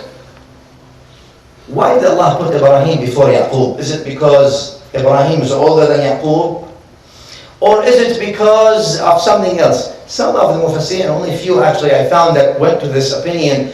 They said no, because Ibrahim alayhi salam, Allah put him first, not because he's the father of the prophets. That is true also. But because when Allah tested him with his son, فَسَلَّمَ. He said, okay, no, that's what Allah wants. And then he went on to almost slaughtering his own son without any question whatsoever. Like when Yaqub alayhi salam was tested with his son, what did he say? وَتَوَلَّى عَنْهُ وَقَالَ يَا أَسَفَا عَلَى يُوسُف وَبْيَضَّتْ عَيْنَاهُ مِنَ الْحُزْنِ فَهُوَ كَظِيمٌ. Al-Quran mentions, he says, oh, this is how you're going to do it? Huh? He says then, he abandoned his sons, and he says, وَأَسَفَا, he was mourning Yusuf. Al-Quran says so much that he lost his eyesight out of mourning. He became blind from mourning. For years, decades, Yaqub alayhi salam is mourning Yusuf, knowing that Yusuf is alive. Huh? How come? The ayah before that, وَأَسَفَا, Yaqub alayhi salam says, فَصَبْرٌ جَمِيلٌ. I will be patient. But what kind of patience? Good kind of patience. Jameel. Notice. Huh? And look at this. Yani anyone knows, anybody knows about, even you would know, without Allah revealing to you anything. Yani what kind of nice wolf? The wolf that ate Yusuf, supposedly. He eats Yusuf and shreds him to pieces, but he brings his garment and qamis very nicely. Here's the qamis of Yusuf, but Yusuf was eaten. SubhanAllah, that's a nice wolf because he eats Yusuf and he leaves his qamis. Or he undressed him before he ate him. Whatever it is. Right? It doesn't make any sense. The liar, will always fall. There's always a fall. There's always a trick. Huh? Because lying is never straight. You have to go like this. So they'll catch you. And Quran puts it, that he said that they came, وَجَاءُوا عَلَى قَمِيصِهِ بِدَمٍ كَذِبٍ. They brought the qamis or the shirt of Yusuf and they put some blood on it. Here's, oh father, this is the shirt of Yusuf. The shirt looks very nice, but Yusuf is gone. The wolf is very considerate. Anyway, the point sometimes that we have to understand, and why some people say, why is that? Is it because Yusuf or Yaqub alayhi salam was very mourning and he was not as submissive as Ibrahim when Allah ordered him to slaughter his own son and he almost did? Some ulama said yes, and I think that I disagree for a little bit. Maybe we can go to a certain extent on that opinion. But there's a point, because the comparison really is invalid. The comparison between the situation of Ibrahim and the situation of Yaqub is invalid. Why? Number one, Ibrahim alayhi salam, Allah ordered him through the wahi. Because among the points of wahi is the dream for the Anbiya. Or the clear command from Allah, take your son and slaughter him. And if it comes from Allah subhanahu wa ta'ala, then Allah subhanahu wa ta'ala is more merciful with his slaves than the father to his son. He is more in Allah latifan bi'ibadah. Allah takes care of his slave, that's no problem. Like in the other one, Yaqub alayhi salam, that was not in a sense, Allah told him to sell your son into slavery. But it was two things. Number one, it was his own brothers out of jealousy and hate taking Yusuf from his father and selling him to slavery, almost killing him, because actually they debated whether to kill him or to abandon him for death. So really, abandoning for death is what it is. Almost killing. Or it is killing in a sense. That's one opinion, or that's one point. The other point is that those people who did these things, they did it under the name of haqq. You see what I'm saying? The sons of Yaqub alayhi salam, and I don't believe, and many of the ulama do not believe that the sons of Yaqub are prophets anyway. So for those people who think they are, there's a debate about that, but there is a good, because al-anbiya munazzahun an sigar al-khissa. The Anbiya alayhi salam are above being attributed with evil things like that. Even before prophecy. Yani before announcing their prophecy, I mean. Huh? So therefore, Binyamin, Yusuf were Anbiya. Because they knew, the others, the in-between, they knew that Yusuf and Binyamin are the prophets, or Yusuf is a prophet. They are not, or that he was beloved to his father more, that his father taught him, his father educated Yusuf. They figured, let's take him away and get rid of him. Under what banner? Under the banner of, we're going to do this because we're evil? No. Under the banner of two things, the Quran says. حافظون, ناصحون وحافظون.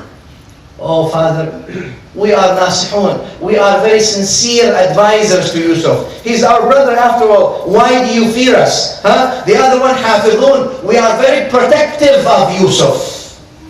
Under the very name of Islam, and under the very name of haqq, and under the very name of truthfulness and trustworthiness, they took Yusuf and violated that trust. They took Yusuf alayhi salam for death, under the name of worshipping Allah and abiding by His rules. That is very difficult. That is among the reason that necessitates Yaqub alayhi salam to cry so long on such kind of horrible and terrible action. Also for the loss, obviously for the loss of Yusuf alayhi salam. Lakin, does that ring a bell then when you connect it to the dua al-ma'thur? The narration that says, Nabi sallallahu alayhi wa sallam says, Allahumma la taj'al musibatana fi dinina. Oh Allah, do not make our musibah in our deen. Don't make the worst thing, the disastrous thing in our life, our deen. Because it is as indirectly, some people's disasters life is their deen. They sell and buy with the deen. They cheat the deen. And they steal and violate everything about the deen under the very name of the deen. Allahumma la taj'al musibatana fi dinina. Don't make our musibah in our deen. They declare other people kuffar, or they declare them munafiqeen, or they like it on them, and they do ghiba and namima and cheating and stealing under the very name of the deen.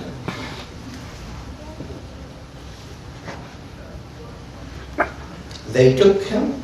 قالوا يا أبانا ما لك لا تأمنا على يوسف. Why don't you feel that we are safe with Yusuf? We are nasihun, wahafidhun, all these things. But they are actually have already gone with the intention. It's a plot and plan to deceive. But who are you deceiving? Allah Rabbul Alameen? But Yaqub says, صَبْرًا جَمِيلٌ. And then we come to the Prophet sallallahu alayhi wa sallam. Ibrahim taught his son Ismail and gave him the knowledge. فَلَمَّا بَلَغَ مَعْهُ السَّعْيُ, until he was able to walk with his father, understand, and now he's ready to lead. Now the order comes to kill him. Yaqub also teaches his son, takes care of him, nourishes him with this, then he's taken away from him. And then we come to the Prophet sallallahu alayhi wa sallam.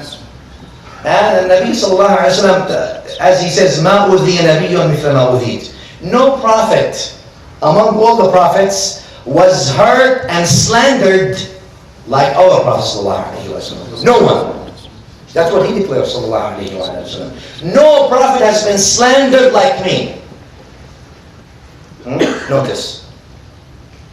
He also takes the wasiyah. Like I said, when you give a will, before the will there has to be introductions, there has to be teaching, there has to be infusing of knowledge. When Nabi sallallahu alayhi wa sallam turns his house into teaching and infusing of knowledge to his household, to his azwaj mutahharat, to his family, to his children, Al-Hasan and Al-Hussein, and to the people that were of his family that's inside the house, outside of the house. And Nabi sallallahu alayhi wa sallam was a walking encyclopedia. I don't want to mention it. I mean a walking Quran. A walking Quran. A walking Quran because the wahi is with the Nabi al-A'zam sallallahu ta'ala alayhi wa sallam. No encyclopedias can ever match these things.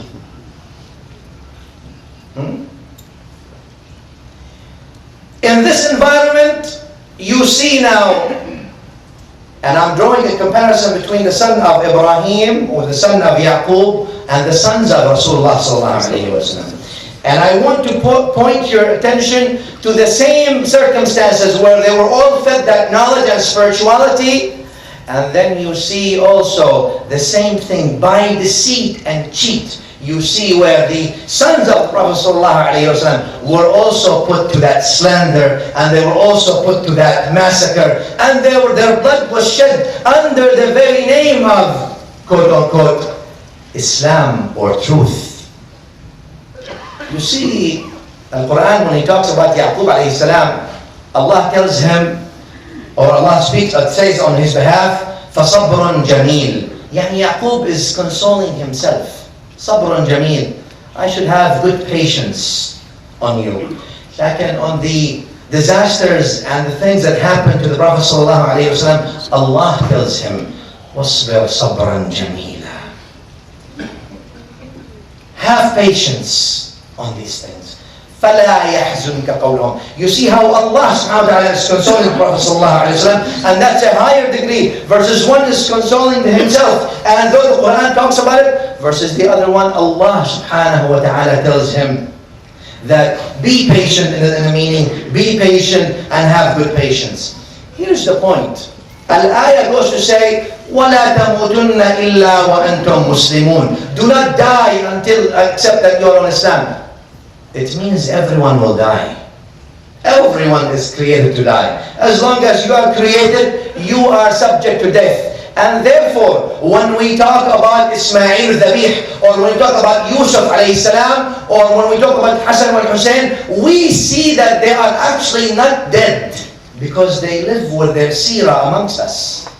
We still talk about them, but we don't talk about many of those tyrants who ruled. And throughout history, you see tyrants who ruled the people and ruled the nation with fire, with torture, with punishment, with massacre. But where are they? Where are their names? What happened to them? They're all gone. But you see the people where Allah subhanahu wa ta'ala says, وَلَا تَقُولُوا لِمَنْ يُقْتَلُ فِي سَبِيلِهِ أَمْوَاتٌ بَلْ أَحْيَاءٌ وَلَا تَشْعُرُونَ. Do not call those who die in the path of Allah dead, but they are indeed ahya, alive, but you do not feel. لا تشعرون. So when we talk about then Al-Imam Al-Hussein and how Al-Imam Hassan and how Al-Nabi sallallahu alaihi wasallam infused in them all these things only to be slandered and then massacred under very names of Islam, we are talking about something that happens every single day in our lives. We're not talking about some event that happened 1400 years ago and it's over and gone. No. We're talking about the principle of haqq over the principle of batil, over how we do things, what Islam came with versus what Jahiliyyah and other things came with. How people use and abuse the name of Islam, and how people are ready to suffer even their own blood for the sake of the flag of Islam. This is what we're talking about. It's not about an event in a history that we're saying. It's about today and tomorrow and the future to the day of judgment. For there will always be awliya al-Rahman and there will always be awliya al-Shaytan. The blood of Imam Hussein, we're not talking about the blood that has already dried 1400 years ago and it's over. No. The blood of Hussein is still boiling in the hearts of all the free people in the world. Even if they're not Muslims. Because they look up to these things that shows them. It is the torch that enlightens the pathway for them to see the path to freedom and honor and dignity. Therefore, when we talk about Imam Hussein, and we talk about Yaqub and Yusuf and Ibrahim and Ismail, we are not talking about figures that passed and simply gone. We're talking about figures that very much live with us every single day of our life. Because they constitute that candle that shed itself so it can illuminate our path to Jannah. We often, just like the Prophet ﷺ was slandered, you see everyone, and the Prophets before him was slandered, you see everyone that walks the path of haqq is also subject to slandering. Lakin this is not stop at Imam Hussein. There's two things that when we talk about Imam Hussein, we see. Number one, the wasiyah. What is the wasiyah? The will of his grandfather sallallahu alaihi wasallam. Didn't he teach him? Since Ibrahim taught his son and Yaqub taught his son and gave him a will, there must have been also teaching and will that the Nabi sallallahu alaihi wasallam left for Imam Hussein and his family, and that wasiyah is the amr bil ma'ruf wa nahi anil munkar, that you order the good and you forbid the evil. And that wasiyah, that will, Imam Hussein took it literally, so much that he went and carried it even if it cost him his own life. And that's a lesson for us. For those who are willing to sell not only their dunya for someone else's dunya, they're willing to sell their akhirah for someone else's dunya. Not even for their own. They sell their akhirah for someone else's dunya. They sell their akhirah for a word. They say about this, he's munafiq, he's like, he's ghiba, wa namima, wa hiqd, wa hasad, and jealousy, and hate, and all these things. They sell their akhirah to please someone else in front of them. That's one. And one thing, one message, one line. And Imam Hussein carried this message of his prophet, of his grandfather sallallahu alaihi wasallam, his prophet sallallahu alaihi wasallam, and he went all the way by saying, no matter what happened, I will carry this. The second thing that Imam Hussein carried with him in that day where he was murdered and slaughtered was the principle of dignity for the believers. وَلِلَّهِ الْعِزَّةِ وَلِرَسُولِهِ وَلِلْمُؤْمِنِينَ. Allah subhanahu wa ta'ala gives the izzah, the pride for him, for himself, and for those who believe.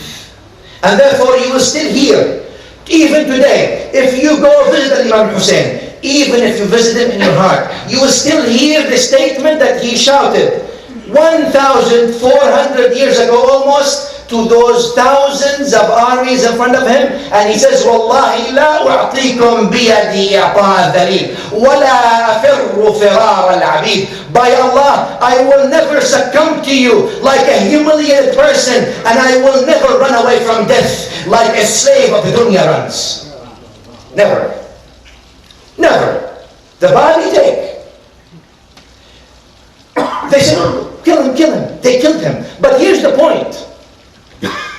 Killing a body never extinguishes an idea.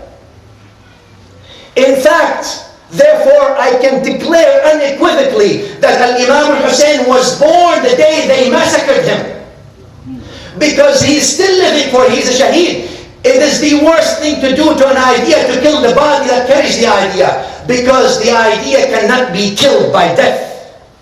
For the word of La ilaha illallah is not subject to death like that. أقول قولي هذا أستغفر الله.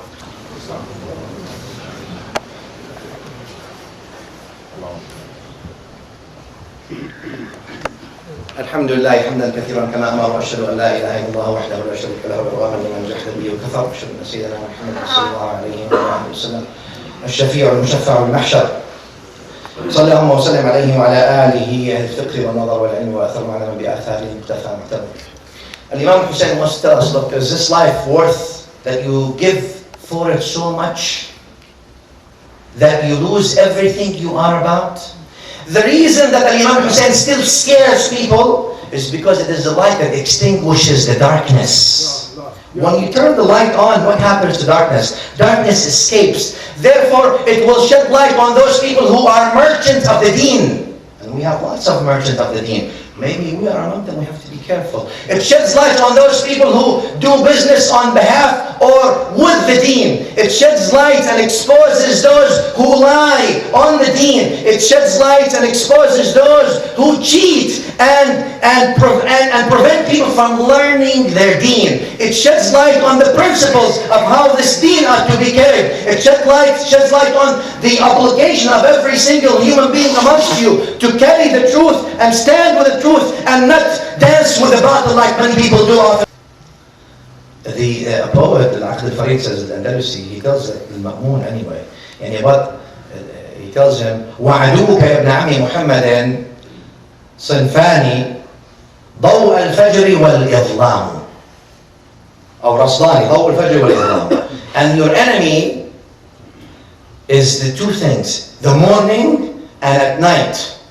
فإذا تنبه رعته وإذا غفى سلت عليه سيوفك الأحلام. If he wakes up, he remembers that Hussein and all these things and what he stands for, he's scared. And even when he sleeps, the poet says, then he sees the swords coming towards him from him.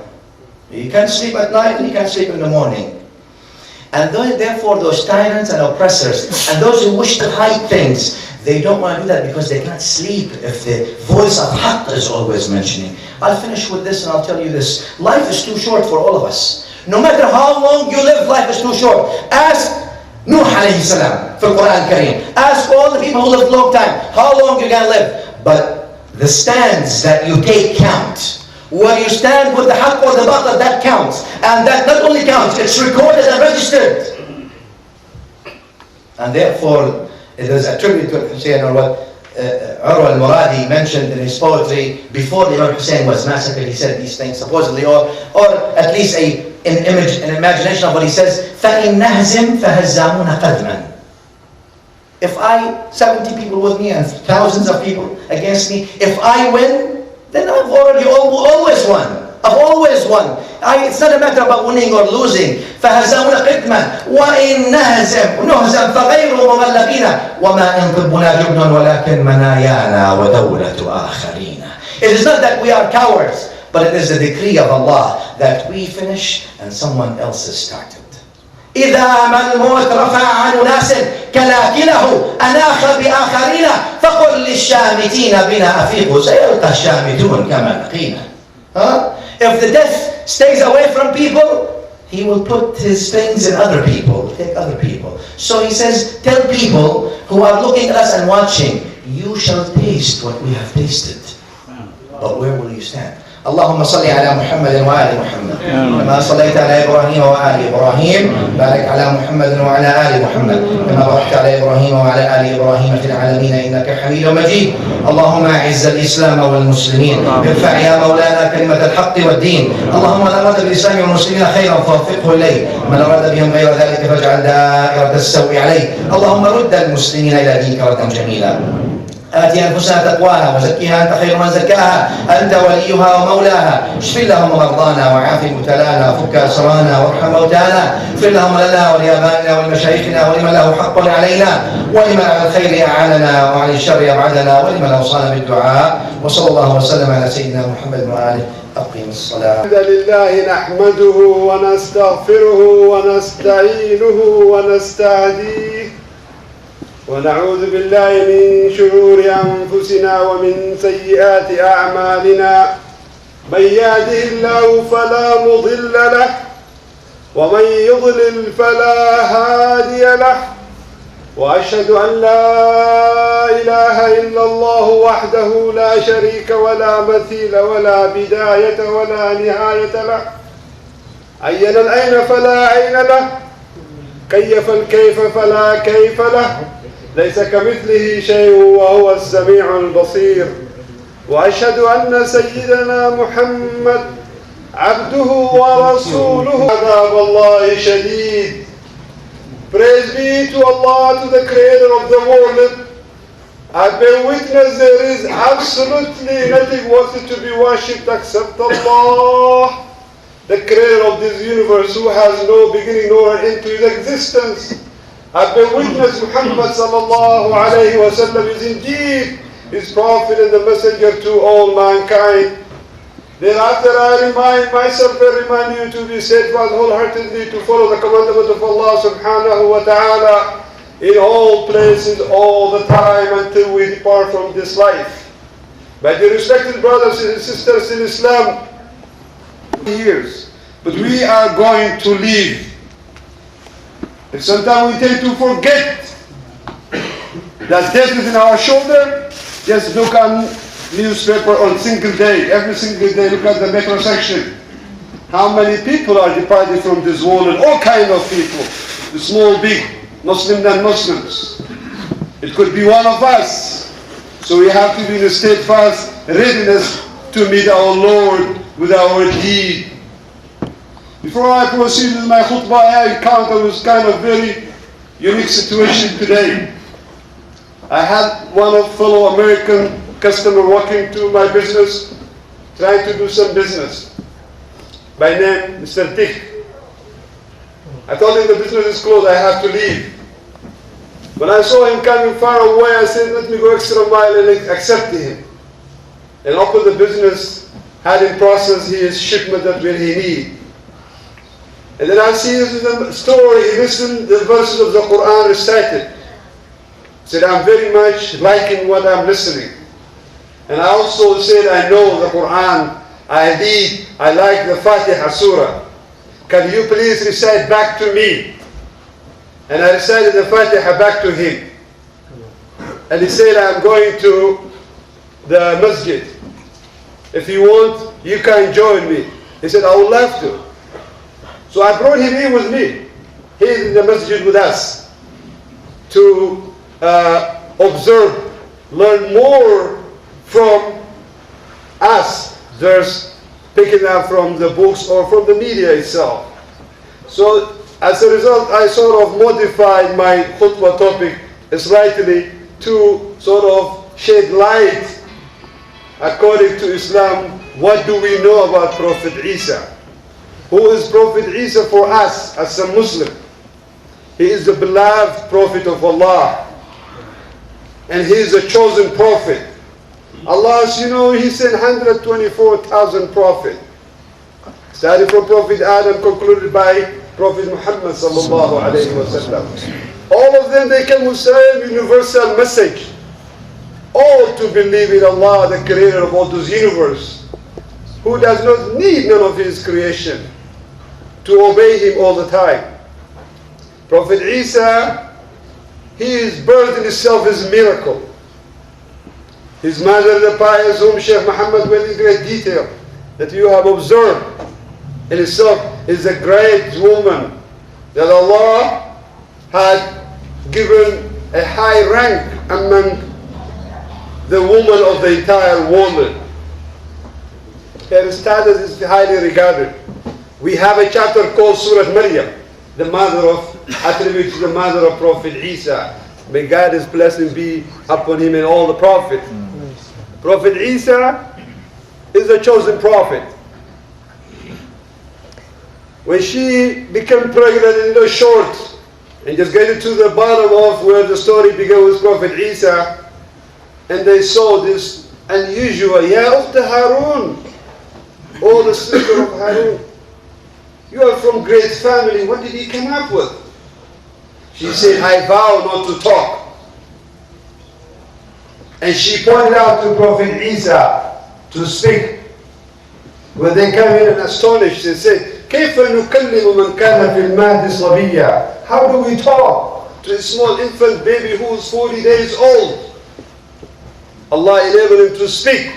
And Prophet Isa, the first word he said is, he said, I am the slave of Allah. He said, I am the slave of Allah. آتاني الكتاب وجعلني نبيا. إني عبد الله. Allah will reveal to me when I grow up. And Allah will make me a prophet. Not he will be a prophet at the age of infancy. وأوصاني بالصلاة والزكاة ما دمت حيا. Allah ordered me to perform salah as long as I'm alive and do give the charity and the zakat.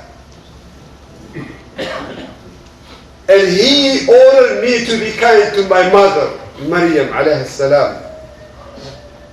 Birran biwalidati, to be so kind to my mother. And when they saw Prophet Isa at the age of 40 days speaking, astonished and shocked.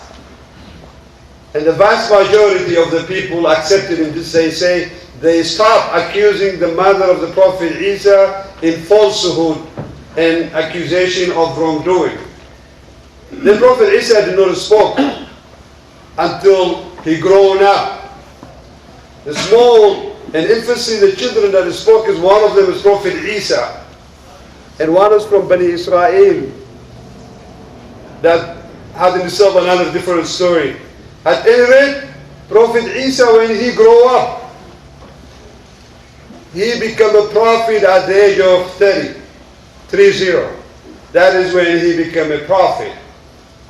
He propagated, he taught the people. By the power of Allah, those who died brought them back to life. They said to him, you just brought back to life somebody that died recently. Can you bring somebody that died 1,000 years ago? And they proposed to him to bring to life the son of Nabillahi Nuh. He said, show me his grave. Where is it? So he went. At his graveside, he prayed to Allah and said, oh Allah, these people are asking me if indeed I'm the prophet of Allah. Show them the power. The son of Nabillahi Nuh, who died before him 1,000 years ago, came out of the grave and testified and said, there is no God but Allah, and you are the prophet of Allah. Allahu Akbar. Allahu Akbar. Those who saw this powerful testimony from the dead person over 1,000 years, they embraced and accepted him. He is indeed the prophet of Allah. Then he started to propagate and teaching. Those who are blind, they touch them and get their sight back. Those who have skin diseases, take them and get their life back. And performed many, many miracles. They said to him, if you indeed again the Prophet of Allah, bring us food that are prepared in heaven. We want to eat and see. If you are indeed the Prophet of Allah, show us. And he prayed to Allah. Allah brought him food, al-manna wa salwa, a food of heaven. And then when the people saw this, the food of heaven eating, it is very difficult to please a human being, as you know. And they said, whoa, we don't need this food of heaven. We just want to go back to our onion and garlic. Those who rejected his truth teaching, Allah punished them. Their fathers, Allah transformed them and make them pigs. Those who rejected the Prophet Isa, their children, Allah convert them and make them monkeys. وَجَعَلْنَاهُمْ قِرَدَةَ خَاسِئِينَ. That's what it means. Allah convert them, yes. As Allah sustained heaven without no mountain, without no pillars. Yes, He is capable to do that. Nobody can question the power of Allah. And those people who rejected Prophet Isa used to come to them one by one. He said to them, you so and so, by their name, did you find the truth? Well, Allah did. And then they vanished, all of them. Prophet Isa, as he propagated, Allah mentioned in the Quran in Surah Al-Imran, ayah 52, فَلَمَّا أَحَسَّ عِيسَى مِنْهُمُ الْكُفْرِ قَالَ مَنْ أَنصَارِي إِلَى اللَّهِ. When he suspected blasphemy coming from some of his followers, he said, who will be the true, my companion, and give me allegiance in conveying this message? His companions, those Hawariyun, said, قال الحواريون نحن أنصار الله آمنا بالله واشهد بأننا مسلمون. He said, yes, we will make allegiance with you. We will be helped with you. And we bear witness there is no Lord but Allah. And we are also Muslims. This is the side that we're getting from the Quran. Allah subhanahu wa ta'ala mentioned Prophet Isa was his real indoctrination and teaching. I have seen the Quran in the Vatican, in Rome, Italy.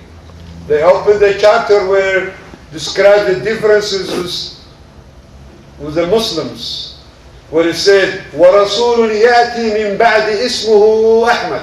That the Prophet is going to come in the future. His name is going to be Ahmad.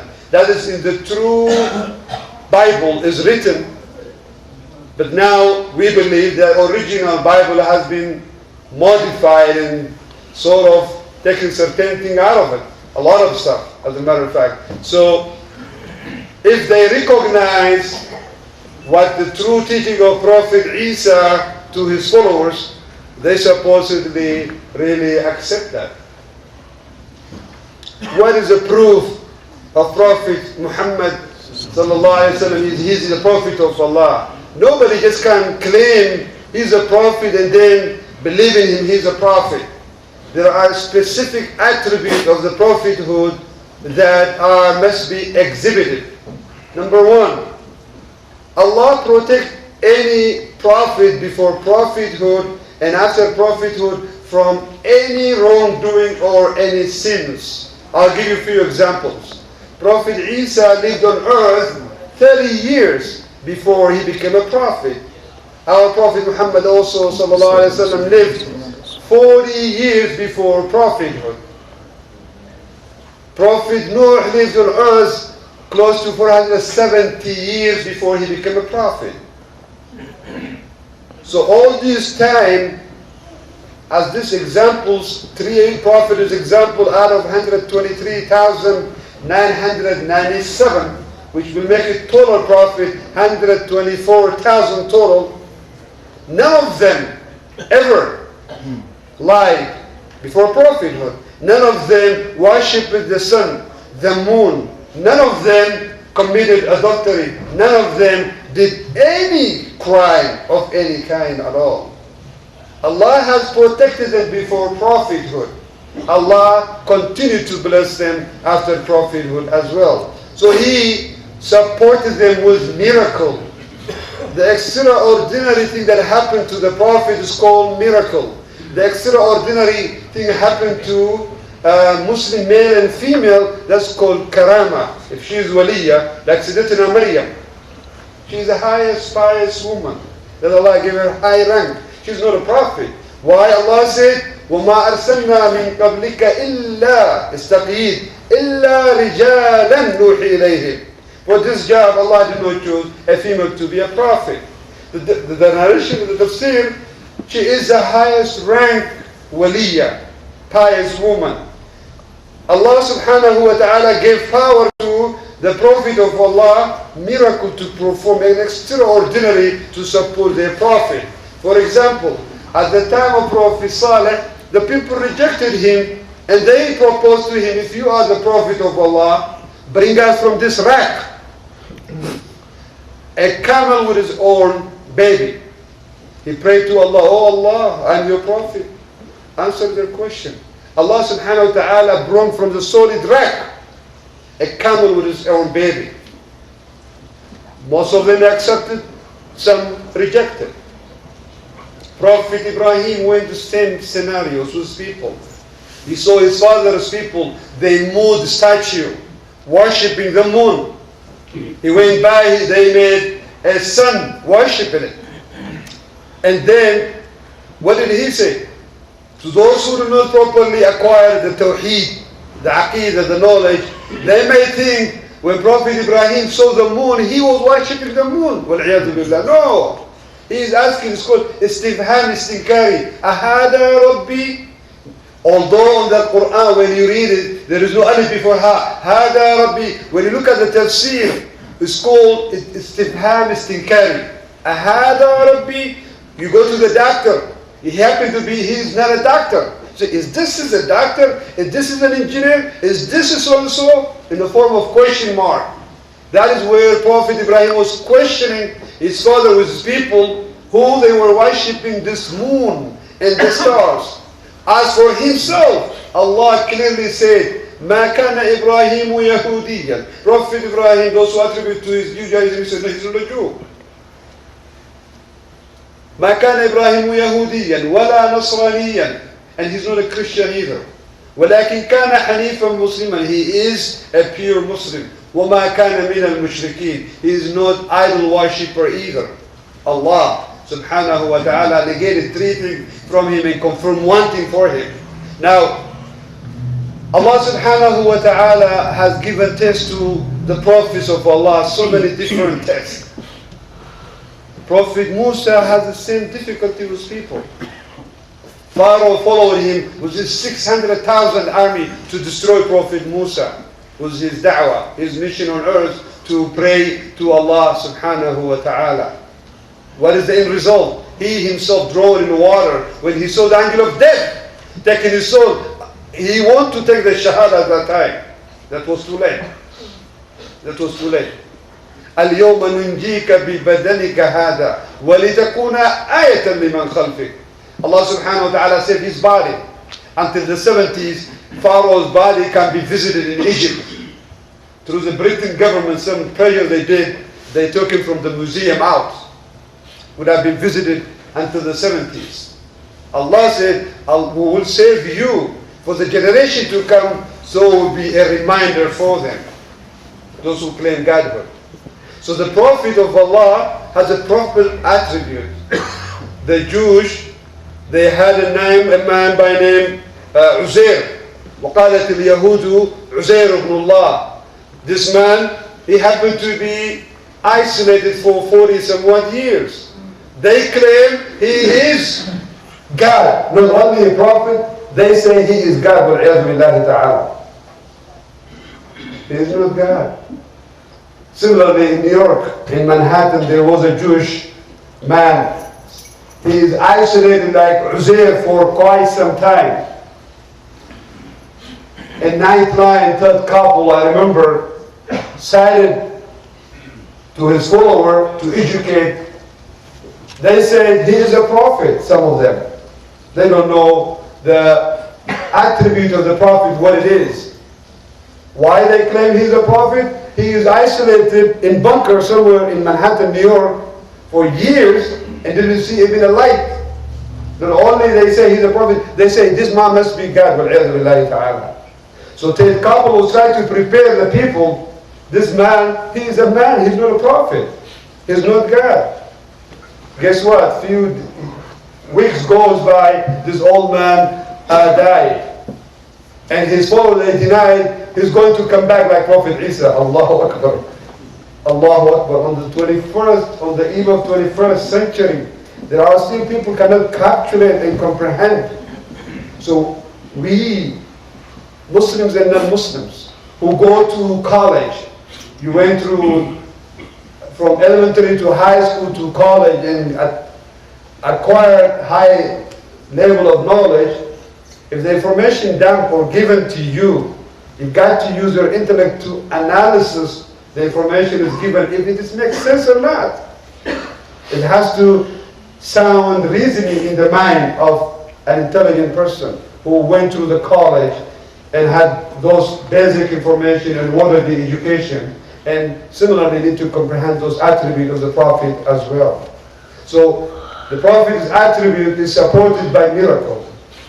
Like one man, we had been eating dinner in Ramadan. I remember he said, when he introduced to me, was one of the imam next to me, he said his name is Isa ibn Maryam. He said his name is Isa. His name is Isa ibn Maryam. There are a lot of Muslims who love Prophet Isa, Prophet Jesus, who gave that name. And I said, MashaAllah. And continue, he said, I am indeed the Prophet Isa. He said, Allahu Akbar. I couldn't believe what I was reading in the text. I'm going to encounter in my life somebody that I'm going to meet who claimed a Muslim, yet he claimed he's also the Prophet of Allah. Allahu Akbar. I said to him, what's your proof? The prophets have a miracle. What is your proof? He kept shocked. I thought the man was not a stable person mentally. And he was trying to pray with us. You cannot pray no more. You are no longer a Muslim if you claim you are a prophet. After prophethood, you are not a prophet. Why? Allah said in Surah Al-Ahzab, Ayah 40, وَخَاتَمَ النَّبِيِّينَ Prophethood is sealed, it is over. The Prophet said, narrated by Imam Muslim, وَخُتِمَ بِيَ النَّبِيُّونَ Prophethood is sealed to me. You are belying the Prophet? The body of the Prophet testified he is the last Prophet. And the story goes, Salman al-Farsi, who read from the original Torah, that the last time Prophet, he will have the attribute 3 character. Number 1, he will not take charity. Number 2, he will, when he travel, the sun shade him. Number 3, his own body say, there is a sign saying Muhammadun Rasulullah sallallahu alayhi wasallam. So when he heard, he came in to test the Prophet. He gave him a gift. The Prophet asked him, is this a gift or sadaqah? He said, this is sadaqah. He said, I don't eat sadaqah. I don't take charity, but a gift. The man is, Salman al-Farsi coming to investigate. Second, he traveled with him. He saw the caravan, wherever he traveled, the sun shaded him. The second sign. Now the third sign, he wants to see the body of the Prophet, where it says the Prophet is the last Prophet of all the prophets. So the Prophet is dressed. And Salman is Farsi behind him, going after the Prophet, trying to see. Allah revealed to the Prophet that this man is trying to see the sun on his body. And he turned around and said, do you want to see what is in my back? The man shocked. Salman al-Farsi said, yes. And the Prophet showed him his own body testified that Muhammad Rasulullah sallallahu alayhi wa sallam, on the spot, he declared and he embraced and he became a Muslim. Some people compare Prophet Isa with Prophet Muhammad. What is the miracle of your Prophet? Well, there are many countless miracles of our Prophet. Number 1 is the Quran itself. The Quran is not uttered by our Prophet, nor uttered by Prophet Sayyidina Jibreel. It is a revelation from Allah subhanahu wa ta'ala. Number 2, in a quarter of night, traveling from Mecca all the way to Jerusalem.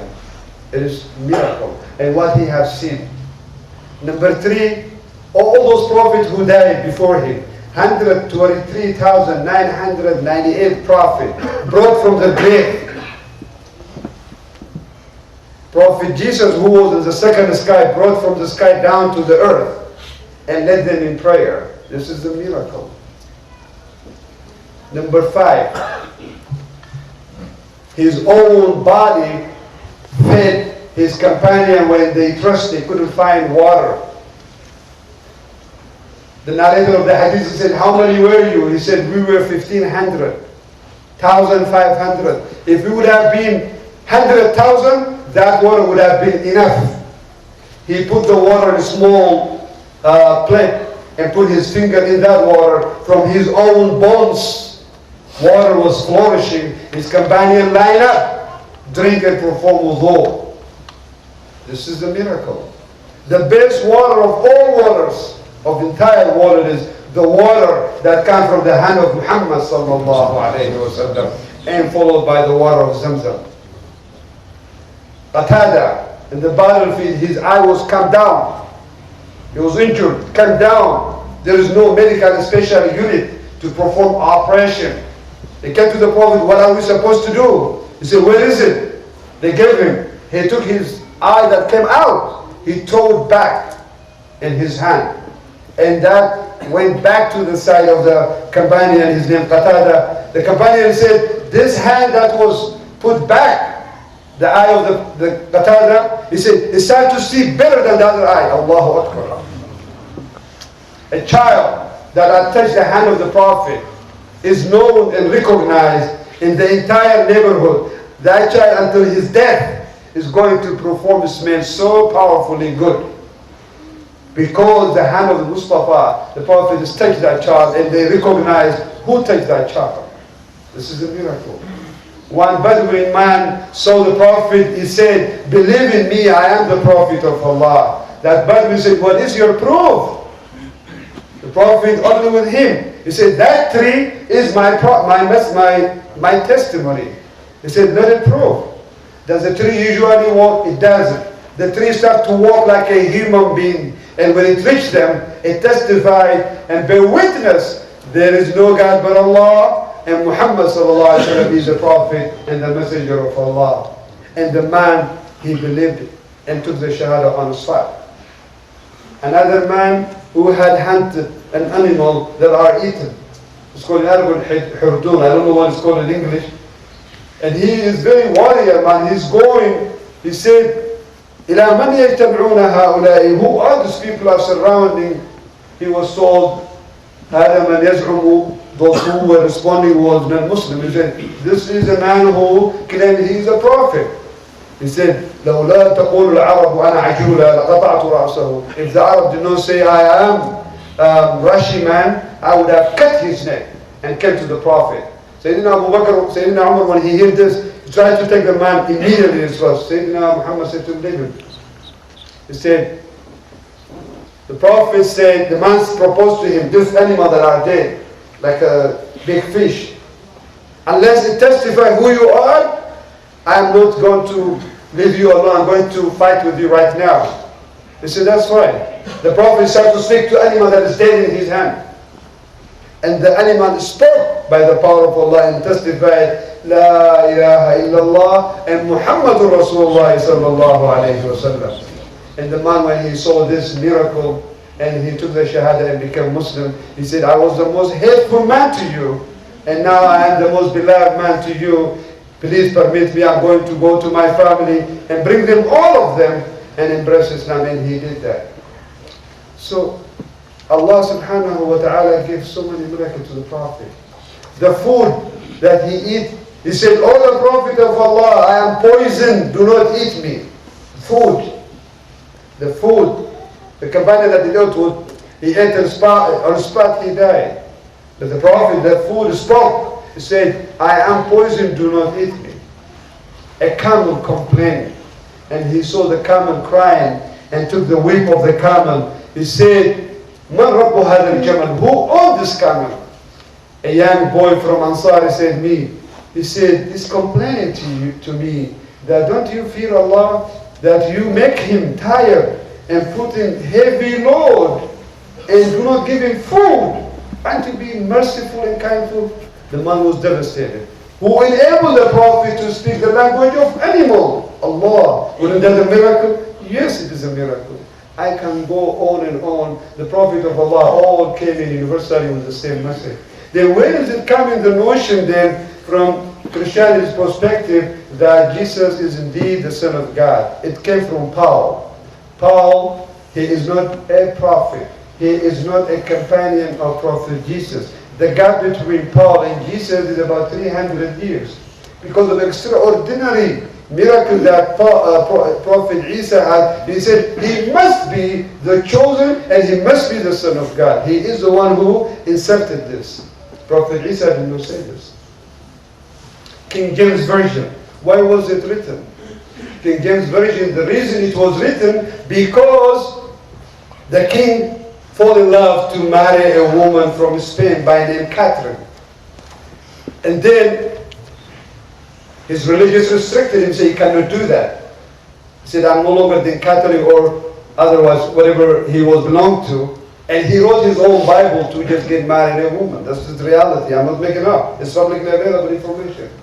So an intelligent person who used this as his faith of belief need to examine information supplied to him and to her. May Allah subhanahu wa ta'ala guide us. May Allah subhanahu wa ta'ala forgive us. May Allah subhanahu wa ta'ala cover our shortcomings. May Allah subhanahu wa ta'ala help us to live and die as a good Muslim all the time. قولوا قولي هذا استغفر الله لي ولكم فاستغفروه يا قوم المستغفرين استغفر الله.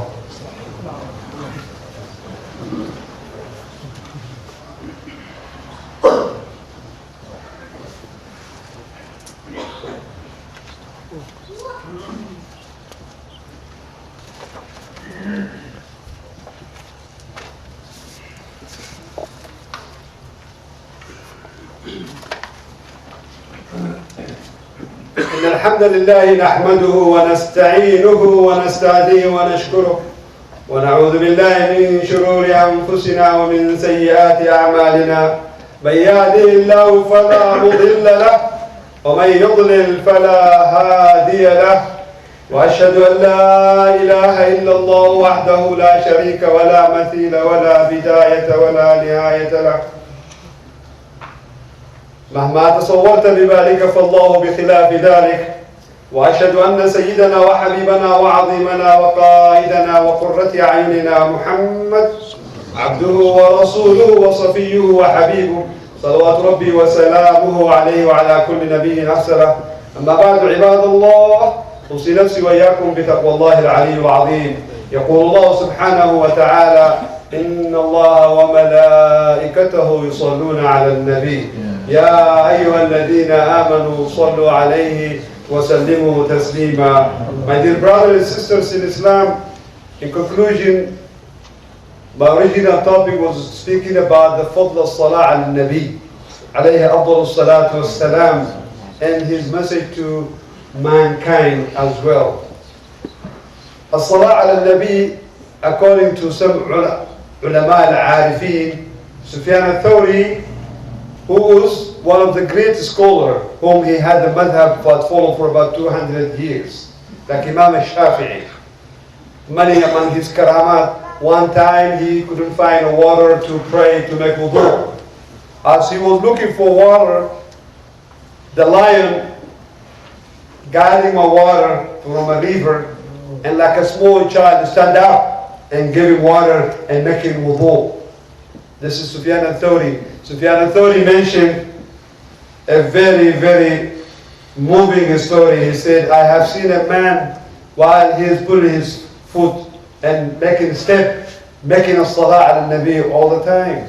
He said, Yahaya, why do you do that? He said, leave me alone, I have a story. He said, while I was traveling with my father was sick on the journey and he died. And his body became dark. He said, I was devastated and shocked. He said, as I was sewing this, what to do? He said, I fall into sleep. And he said, I've seen a man with a white horse running and coming and making touch on the body of my father. He said, when I wake up, I saw my father completely illuminating and shining. And he said, I am asking, who are you? As'aluka billah. He said, don't you know me? I am Muhammad sallallahu alayhi wa sallam. Although your father was doing those scenes, he was all the time, his mouth was wet and making a salah ala nabi alayhi abdullah salatu wassalam. As you know, there are sometimes the salah ala nabi become wajib. When the khatib in the khutbah, the second part of the khutbah, he did not make a salah ala nabi, his khutbah is invalid. A salah ala nabi, when you perform salah while you are making a tashahhud, if you do not make a salah ala nabi, your prayer is invalidated. So those are the mandatory part that are must we do. According to some great scholar, the benefit of a salah ala nabi, they sum up some of them 10 categories quickly. Number 1, إحداهن صلاة الملك الغفار, أي الله يزيده رحمة. Allah will increase the rahmah to you. And second, ash-shafa'ah. The Prophet will be interceding on our behalf. And the list goes on, inshallah ta'ala, in the coming days, or inshallah ta'ala, we'll wrap it up because of the time. I will not prolong the two you in explaining all these details. I know some of you need to go back to work, and inshallah I'll say, عباد الله إن الله وملائكته يصلون على النبي يا أيها الذين آمنوا صلوا عليه وسلموا تسليما اللهم صل وسلم على سيدنا محمد وعلى آله وأصحابه عدد ما كان وما يكون اللهم صل وسلم على سيدنا محمد التي تنحل العقد وتنفرج الكرب وتقضى الديون اللهم صل وسلم على الأربعة الخلفاء وبقية العشر المبشرين بالجنة وأزواج نبيك المصطفى وعن عمي حبيبك وسبطيه ذو الإخلاص والصفا وعن الأنصار والمهاجرين والتابعين إلى يوم يبعثون اللهم أعز الإسلام والمسلمين اللهم أعز الإسلام والمسلمين اللهم اغفر للمؤمنين والمؤمنات الأحياء منهم والأموات إنك قريب مجيب الدعوات اللهم اشفي مرضانا وعافي مبتلانا وفك أسرانا وارحم موتانا واقضي حوائجنا برحمتك يا أرحم الراحمين اللهم إنا نعوذ بك من الهم والحزن ونعوذ بك من العجز والكسل ونعوذ بك من الجبن والبخل ونعوذ بك من غلبة الدين وقهر الرجال اللهم إنا نسألك من جميع الخير ما سألك به نبيك محمد رسول الله صلى الله عليه وسلم ونسألك من جميع شر ما سأل به نبيك محمد رسول الله صلى الله عليه وسلم عباد الله إن الله يأمر بالعدل والإحسان وإيتاء ذي القربى وينهى عن الفحشاء والمنكر والبغي يعظكم لعلكم تذكرون اذكروا الله العظيم يذكركم واشكروه على نعمه يزدكم ولذكر الله أكبر والله يعلم ما تصنعون أقيموا الصلاة إن الصلاة